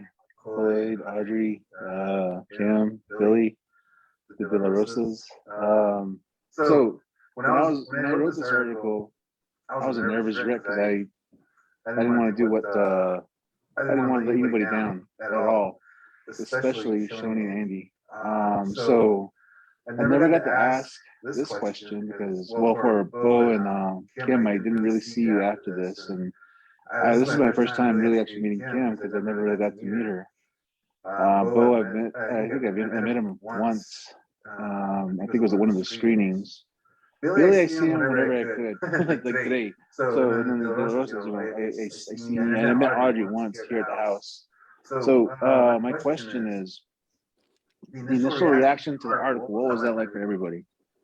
Because in a way, I was a nervous wreck. I was like pacing around my office, just waiting for that phone call, get chewed up by Sonia or Andy, like, you messed up.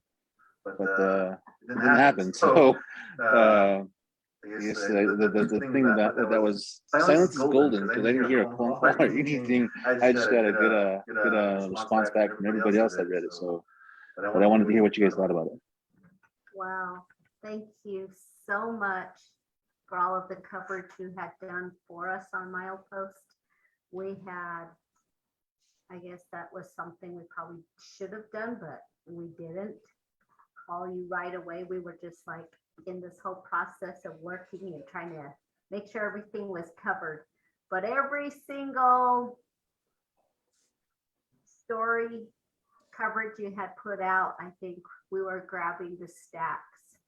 And my mom was doing the same, and Shoni would run back, I'd have a copy and family members would be saving them as well. And all in all, it was a blessing, I guess, and just really thankful that you were able to give your insight of the story as well as all of the actors and from the directors, you know, just it was what, honest, true. Yeah. It was incredible. I mean, it just felt good every time that we had seen the story that was put out. It was accurate. And that's what we were happy about. We really were, I guess, touched. And thank you so much for sharing and doing all of that for us, you know, covering it to the extreme to where you did, because I think without you doing that, I think it would have been a lot harder for us to have gone out there and screen showed and really put that film out there. So thank you so much, Dan. You were a huge, I'd say the 50% on that with our crew in here to put this together. You were that 50% in getting it out there for us. And I always have to say, did you call Jan? Don't forget Jan. Jan, you were a huge part of this. Thank you so much. I always remember when you came over here along with Donovan Quintero, and it was to watch Milepost 398 for the very first time. When you guys sat down and you watched it, we had a big screen, pulled it down, shut it on the projector, I think it was, put it on the stereo sound, everything. So when they watched it, and I remember we were both really nervous, Andy and I, because we never really showed it to anybody. And Jan and Donovan were like the first ones to get a glimpse of the entire film and actually watch it and see what it was all about. Oh yeah. And I remember when it was all done, and we're just sitting there staring at Jan, Donovan, and they're just like, holy shit, you know, that look in their face. And then it's like, but we didn't really know what their reaction was. And I'm like, well, what do you think? You know, and they're just quiet there for a minute, and you're like, oh shit, man, I wonder, you don't know if it's good or bad, you know. And then I just remember you tell me it was fucking awesome, you know. And Donovan was like, yeah, it's fucking awesome, you know, this is gonna be big, this is gonna be awesome, you guys nailed it, you know. And you know, from then on, you wrote that very first story about it. I remember that. And to me, I think that was a very important key story to getting Milepost out there to the masses.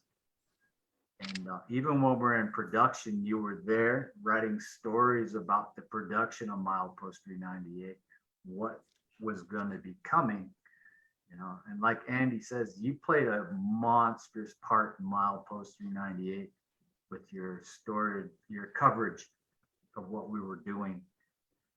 And even after Milepost came out, you still wrote stories about what we were doing. And you and the Navajo Times and Donovan, you guys did a whole hell of a lot for us, for what we were doing at the time. And, you know, I mean, back then there was no Facebook. There was nothing like that. The social media was the closest thing was, and Billy and I were talking about this the other day, and the only thing around back then was MySpace, you know, and not everybody had MySpace either, you know. So it was just like a lot of word of mouth, internet bulletin boards, chat rooms, things like that, and the newspapers. That's how word got out. Really, that's how word got out. Thank Yeah. you so much, Dan. I think we've saved so much of the story writing you had done, and the photographs, all of it together. That just was incredible. It's always, I think, you know, like we said, the media that we had to rely on and go to was the paper, and you know, you putting that out there, your story writing. It's incredible. It's awesome. I think everybody was just always saying, did you get the paper? Did you get the paper? Did you read? Did you see? Did you hear? I think, like I said, that 50% comes from you. Yeah. On giving us that whole support, believing in us and encouraging, and your writing is what really helped us promote this film. Thank you so much. Yeah, And all the coverage we see Jan down the road, he'd be going down the road no matter what, rain, snow, he'd be there. He'd be there buzzing in that little car with his photographer on the side, photographer, and they'd be in Albuquerque down to Santa Phoenix, Fe, Phoenix, all over the place. The Navajo Times then, they really supported the arts back then, big time. The arts, yeah. A lot, and Jan was a huge part of that, whether it be film, music, anything. He covered so much back then. Where are you at, Jan? I'm down the road. Go to check out Billy's show. This is playing. And he was instrumental in getting the word out about all the artists and everything that was going on back then. Extremely instrumental in that. And and unfortunately, you don't see that with the Navajo Times anymore. And when you left the Navajo Times, Jan, a lot of that, what the Navajo Times used to be, went with you, and you don't see that anymore. That's true. And it's kind of sad. You were a voice for us artists out there. Yes. Big time. You did so much for each and every one of us. But personally, Andy and I would like to thank you for everything you've done for us and everybody else out there that's involved in the arts and entertainment industry for us Navajos and other natives out there. You've done so much, and it means a lot to us, each and every one of us, and we're forever thankful for it. We can't thank you enough. So thank you, Jan. I'm thanking you and from the whole world right here. Heck yeah. I can say the same thing too, what he's done in ethnic generation. Since day one, had our support and always put us out there in the newspaper, and even all the things that needed to matter, Jan did it. And it is Navajo Times did lose that heart of it, and you did a lot of great stuff. And thank you for, I think where I'm at too is because of that too, because of what you've done. So I appreciate you, brother. And so I just want to that too. And, I saw you a little bit earlier today. I didn't know you were here. I know we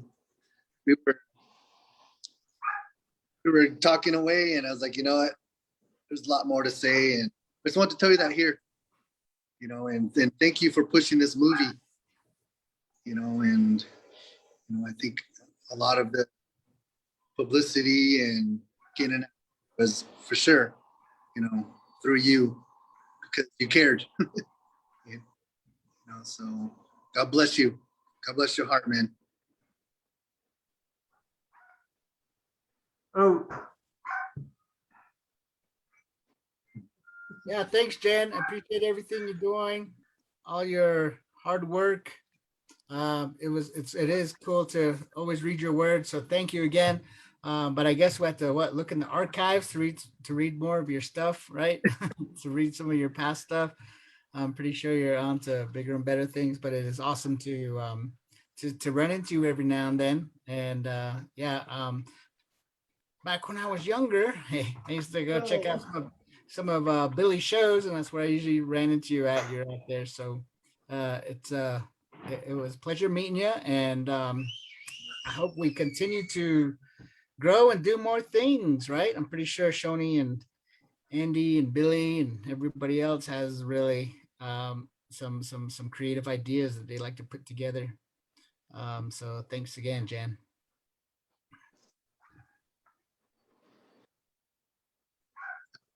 Is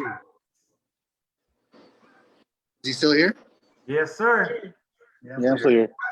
Just taking all the words, man, because I just remember pacing around my desk, just like freaking out, like, man, I don't want to bring anybody down. You know, I guess that's the self-conscious part of the job, just knowing if you did right or not. And a lot of times, you know, I'm always thinking about, you know, people I covered and how well they're doing, and I still think about them now to this day. I'm a mid-school, high school teacher now, and I'm having fun doing that, and trying to encourage and inspire our younger minds now. And you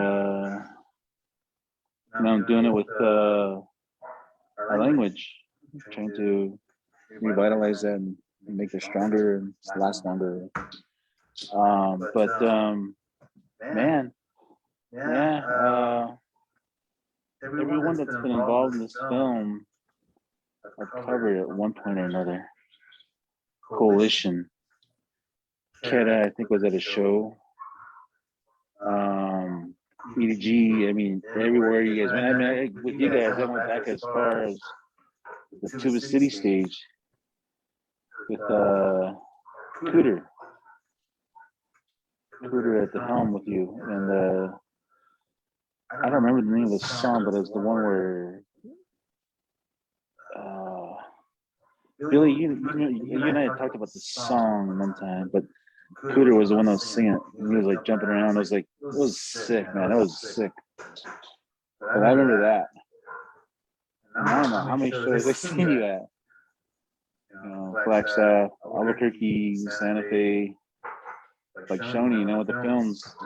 I was always somewhere. We always run into each other. So, yeah. I miss what I did, but I think, like Shoney and Andy said, I was at the right place at the right time, and I'm at the right place at this time now. So, but thank you for all your words. I appreciate that. It always makes me wonder because I don't hear a lot of their feedback, and when I do hear feedback, it's usually because I messed up. So it's always trying to calm down the storm if someone's all upset about me with something. You know, so, but the stuff like this, I always wonder in the back of my mind. So thanks for that, man.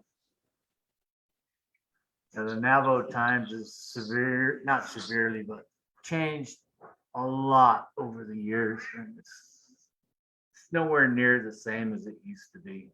And that's unfortunate. But yeah, we'll leave it at that. We appreciate it, Jan. We love you, bro. Love ya, Jan. Thank you. Thank you, brother. We all love you, man. Did a lot for us, each and every one of us over these years. Thank you much. So much, and thank you all that came in tonight. So much. Thank you so much for just being there and helping all of this have, you know, it happened, and it's always good to go back and reflect on a lot of things. Yeah, it's really good to see everybody here. It was awesome, you know. Initially planning this out, it was good to talk to, you know, some of you I haven't talked to in over a decade, you know, like you, Kim. I haven't talked to you in a long time. You know, so it's really good to talk to you and hear from you. KJ, you know, I was kind of hoping he would jump on, so maybe he can jump on the next episode that we have. So okay. Yeah, he called me, and he actually had some plans come up with his kids. So he has a little boy and a little girl. So he was like, yeah, I don't think I'm going to make it.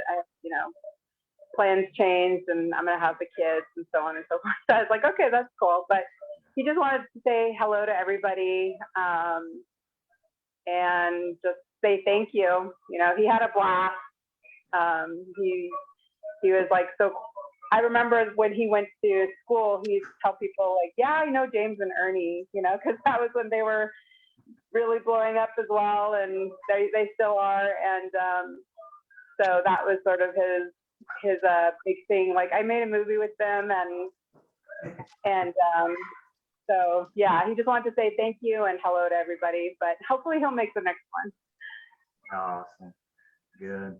And Bo, I see you from time to time here in town, you know, but you know, it's always good to see you, you know, always ask how you're doing, how your boy's doing, Luke, you know, going down the line. So Usually I'll be walking by Bashes or somewhere down in Cape Town and I hear Joy Gay. So we recognize Shoney's voice. I mean, of course I hear that quite a bit, but I can tell when it's Shoney. It'll be Floyd McGee. Yep. Oh, yeah, there it is. Yeah. But yeah, it was awesome to be here tonight. I was just when I took a quick break outside, I walked outside and I was telling my family, wow, there's only so many people on this on Facebook right now. I mean, a lot of people don't realize what they're missing out on. I mean, there's a lot of insight that happened tonight. A lot of fun, fun gathering. A lot of those fans that are out there, maybe they just didn't know. And I think that they would have enjoyed this, as much as we all did. But I really, it was awesome to see everybody, because it was awesome to actually really see the movie again. It's been a while since I've watched it, but I really enjoyed the acting again. It was nice, and I really loved everyone's reactions. I want to mention that about Kim. It was great to see all, how well and naturally you've done your part, and that you were upset with Cloyd, one night, then the next day you were more supportive, and you were wanting things to work out, and that was really cool. And I think that did a lot of that you did what you needed to do, and it was awesome to see that. So props to you and good job. It was great to see that on screen. I appreciate that. And I want to say thank you to Andy, because she was there with me every step of the way. Because, I was in my early 20s. I think I was only 22 years old. And I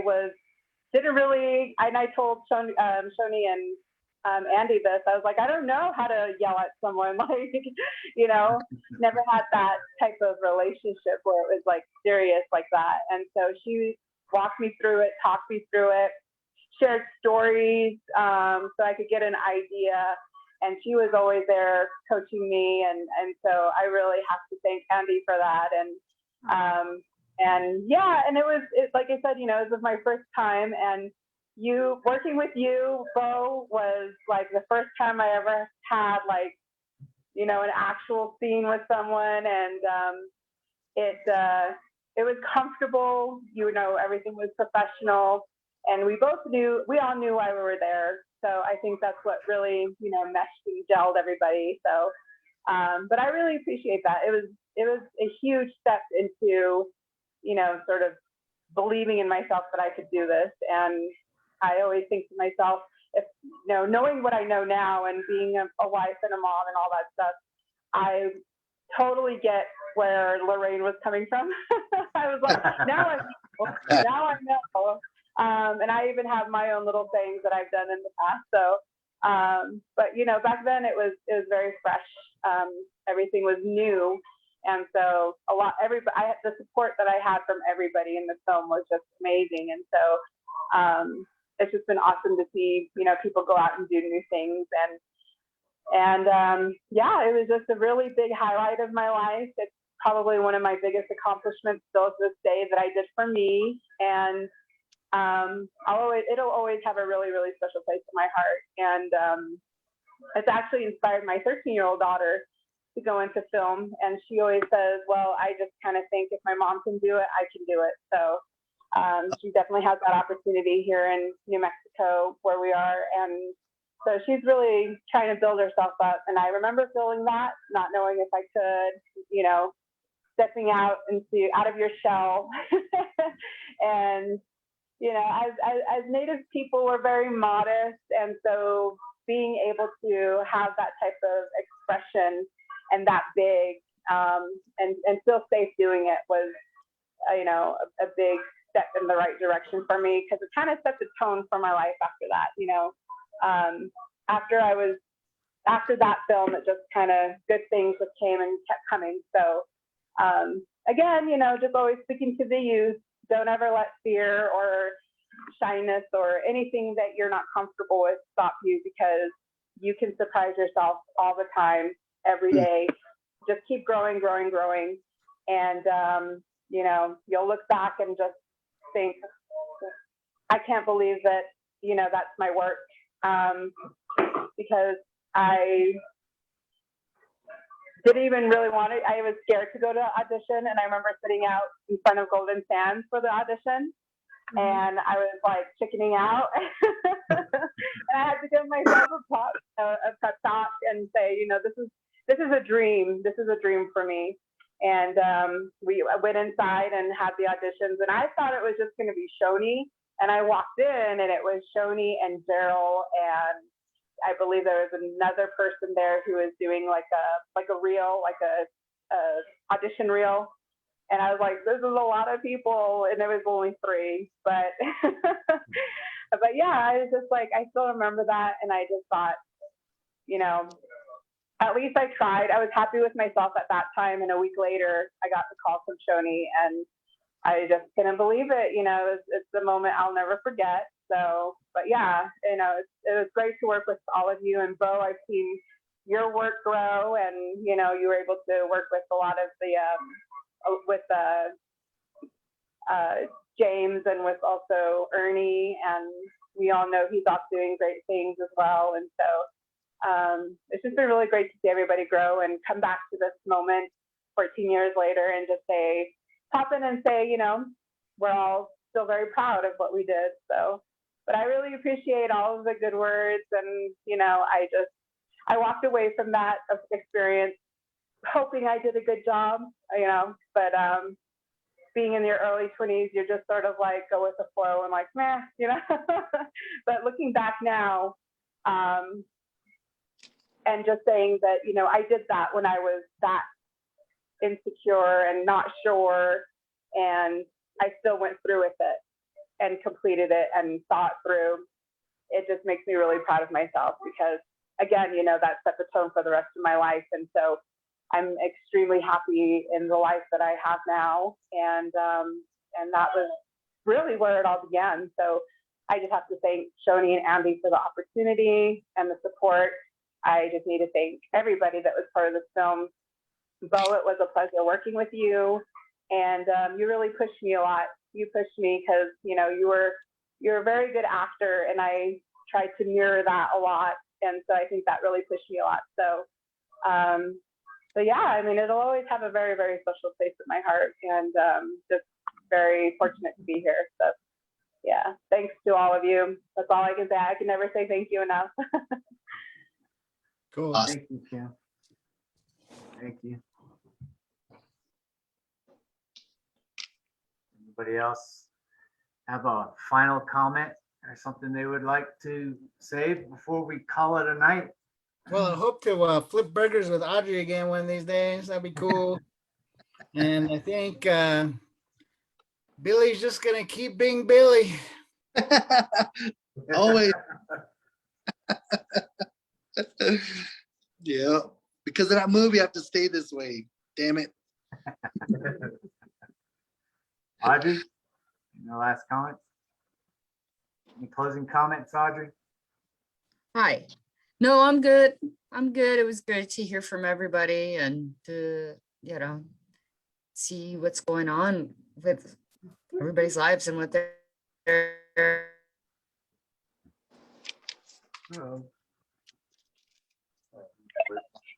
My daughter just wants to say hi really fast because she loves this movie. Oh, cool. This is my daughter, Jasmine. Say hi. Hi. Don't be shy in front of the camera. If you want to act, you better get used to it. Take your hand away from your face. Action. She's getting there. She's getting there. She's just like, yeah. Oh, man. Dude. Yeah. All right, Billy. Yeah. You got any closing comments? Yeah. I wish I was here at the beginning, I was just busy, but it's really, really awesome to see all of you, and reminisce a little bit. And, I can't wait till the next one that we do, but, like I was saying earlier, I don't know if Bo heard it, but, just you too, Kim and Bo, you really brought that movie alive, man. Just want to say again, you guys did an awesome job, and you're welcome. And Shoni and Andy, you put your heart into all of it, everything that you had to put into it, you're appreciated. I just want you to know that I love you guys, and this, like I said, this movie has, touched a lot of people, as I know you, as far as my world that I'm in, it's always something that's talked about. Milepost 398, and even though people like, oh yeah, you're in 392, 396, or 4, like, what the heck? Anyways, I know what they're talking about.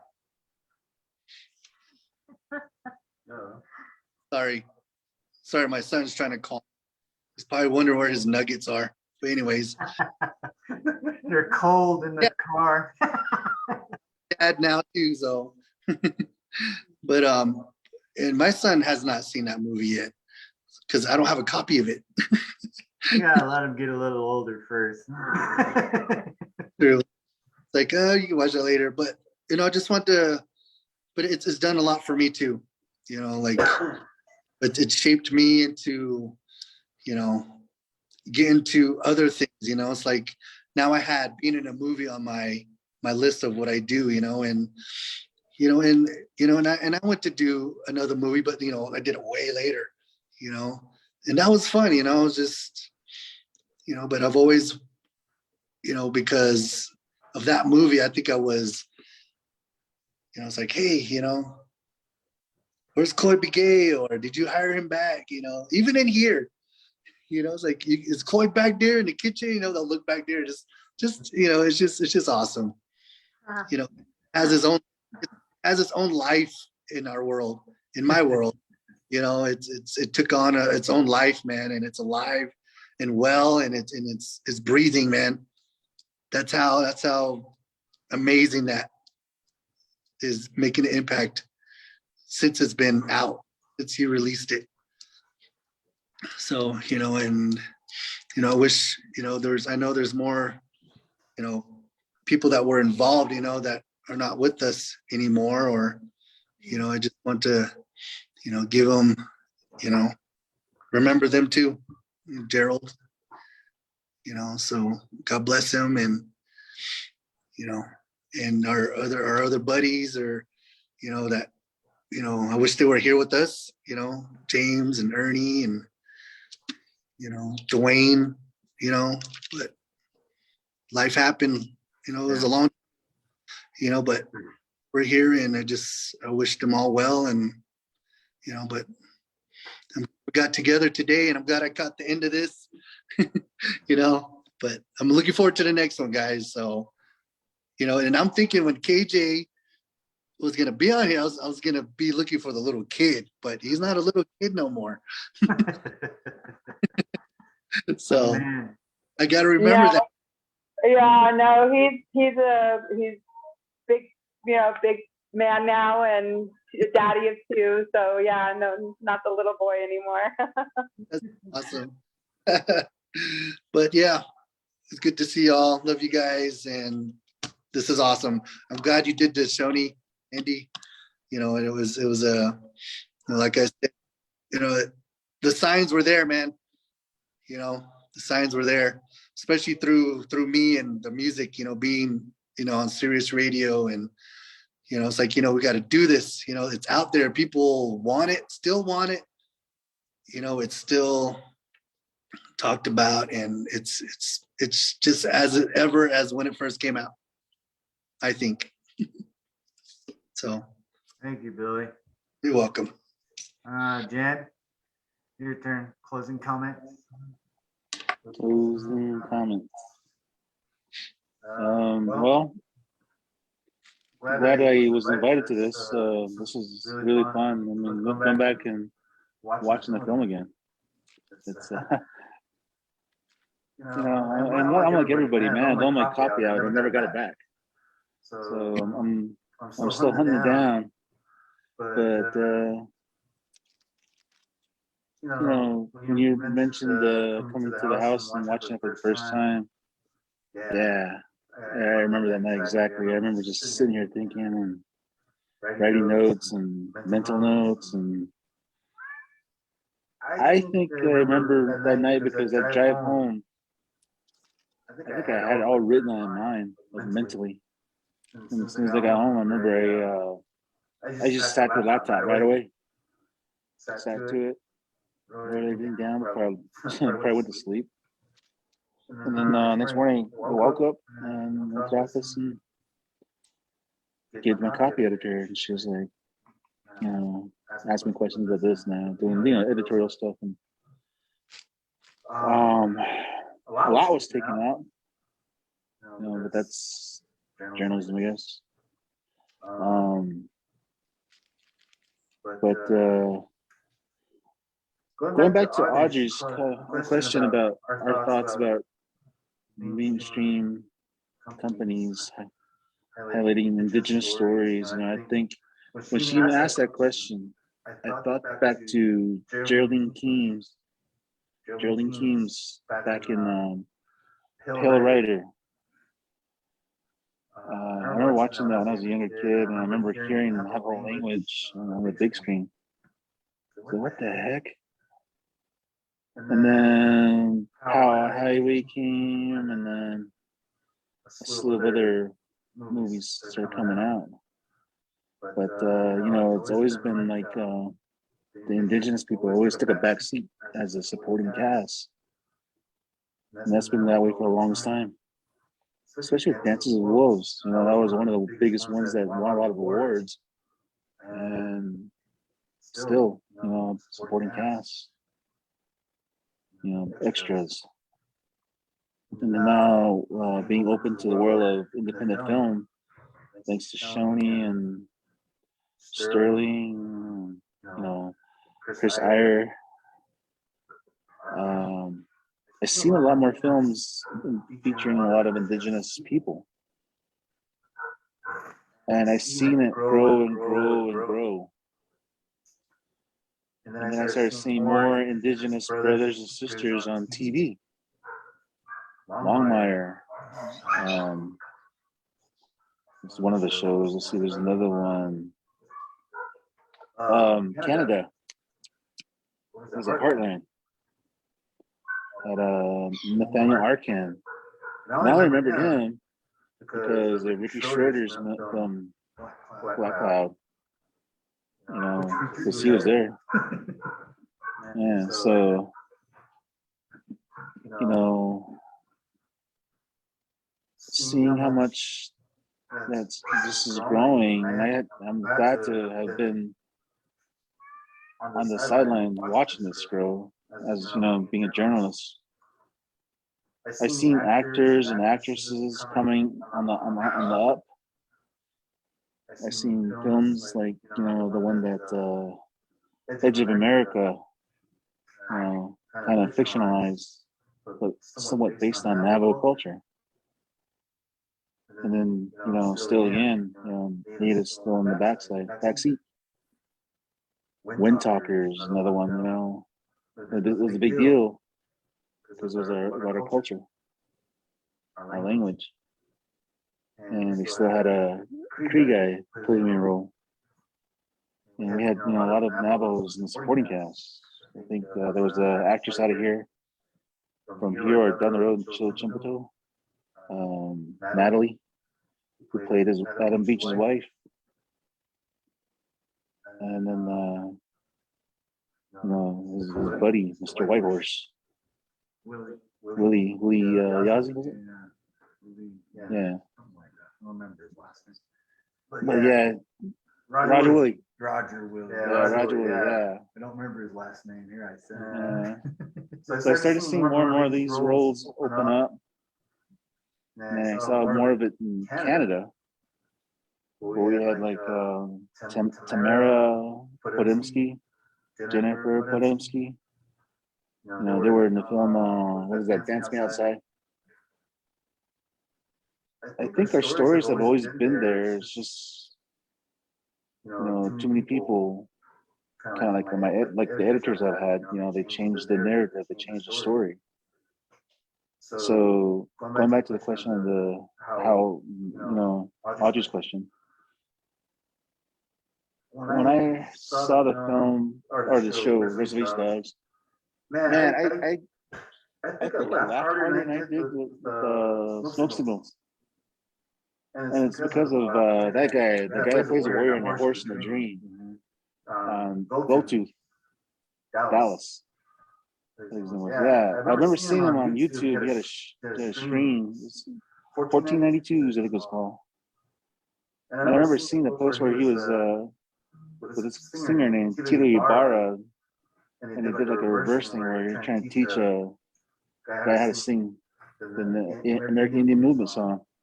And Tito Ibarra himself is a really good singer. But Dallas over there was the comic punchline.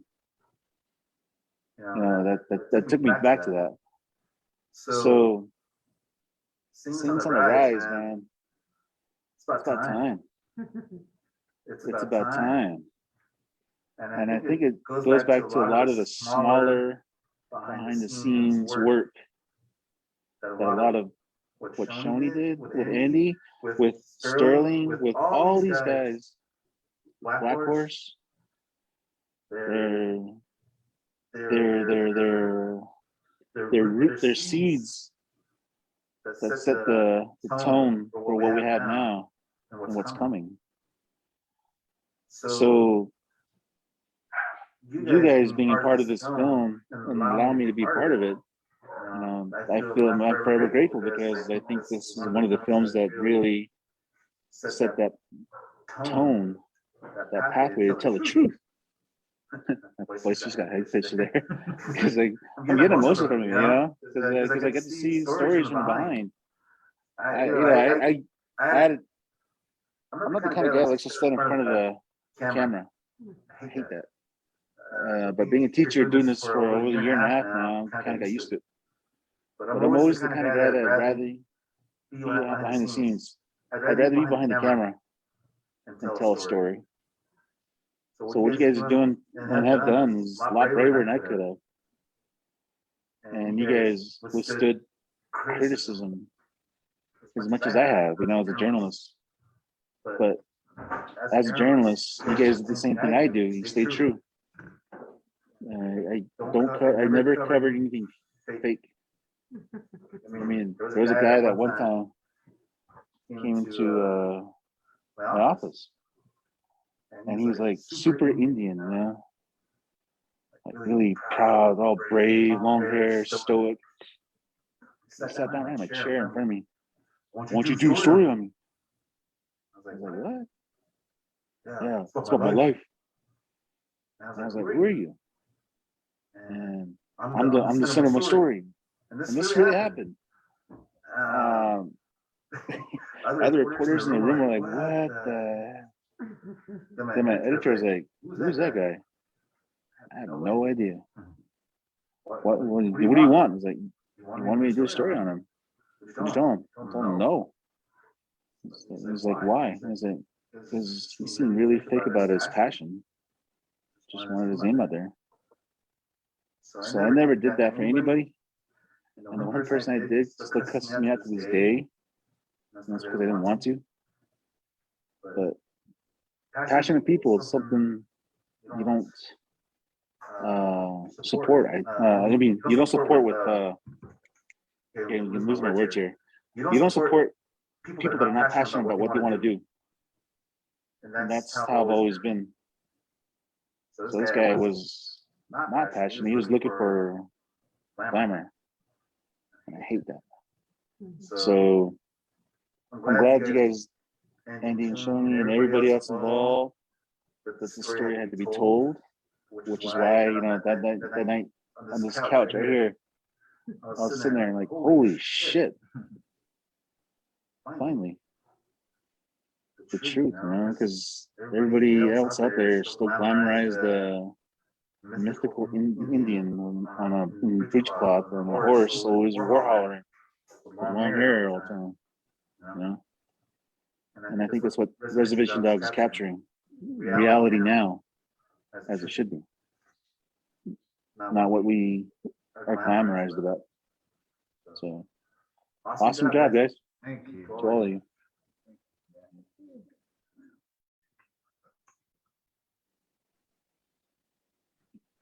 Thank you, Jen. We'd like to thank everybody who was part of this whole film, Milepost 398, everything that everybody done, that everybody sacrificed and contributed to. Everybody contributed every bit of heart and soul as they could, just as much as we did, you know. And I'd like to thank our Navajo people out there, our own Navajo people. You know, this is our film, all of our film, you know, and all our Native brothers and sisters out there too as well, who also, you know, out there to support all of us, you know. But, you know, we're really proud of the film. We're really proud of everybody for being a part of it and everything that you guys have contributed. You know, and I just find it's amazing that the film still resonates even today. You know, I think it will still be resonating long after, you know, many more decades to come. Who knows? Maybe for a lifetime, generations to come. Who knows? I don't know. But I'd like to thank everybody for, you know, coming in today, being a part of this. This is part one. We're going to do part two, hopefully, probably next weekend. I don't know. We'll see. Same time, you know, on Saturday. And we'll do that. And then we'll have part three after that. You know, I really appreciate everybody coming together and being a part of Jan. Thank you for coming all the way out here to K-Town, being here with us in our home, being a part of this today. Billy, thank you for, you know, taking time out of your busy day, you know, at work and join us here today. Thank you very much. You know, Audrey, thank you for being with us too. You know, we love you and miss you, and we're very proud of you too, baby. You know. She's up there in Seattle, Washington, so that's where she lives up there.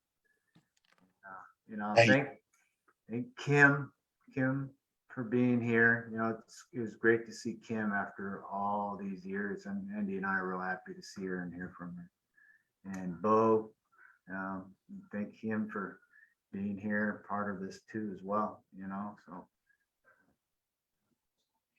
we'll hope to see a lot of you guys here again next week, whenever we decide to do our next screening. And everybody out there watching this live on Facebook, hey, thanks for tuning in, watching it, listening to us and talking about it. And, you know, I hope everybody out there enjoyed this, you know. And, you know, we just recently started the Sheephead Films Facebook page, you know, so, and it's been up for, I think, about a little over 2 weeks now, you know. And we really appreciate everybody that's liking the page and following the page. We try to post something at least, you know, every day or every other day when we possibly can, you know. So if you can, you know, like and follow us, share us on Facebook, get us out there, you know. The more people, the merrier. And anybody who's got any memes, any really good memes, send them our way. We'll post them on Sheephead Films Facebook page, you know. So, well, once again, thank you everybody for tuning in, being here, part of it. Thank you. And And it's a wrap. say good night. So thank you. Everybody have a good night. Enjoy the rest of your weekend, and we'll see you guys next time around. Good night.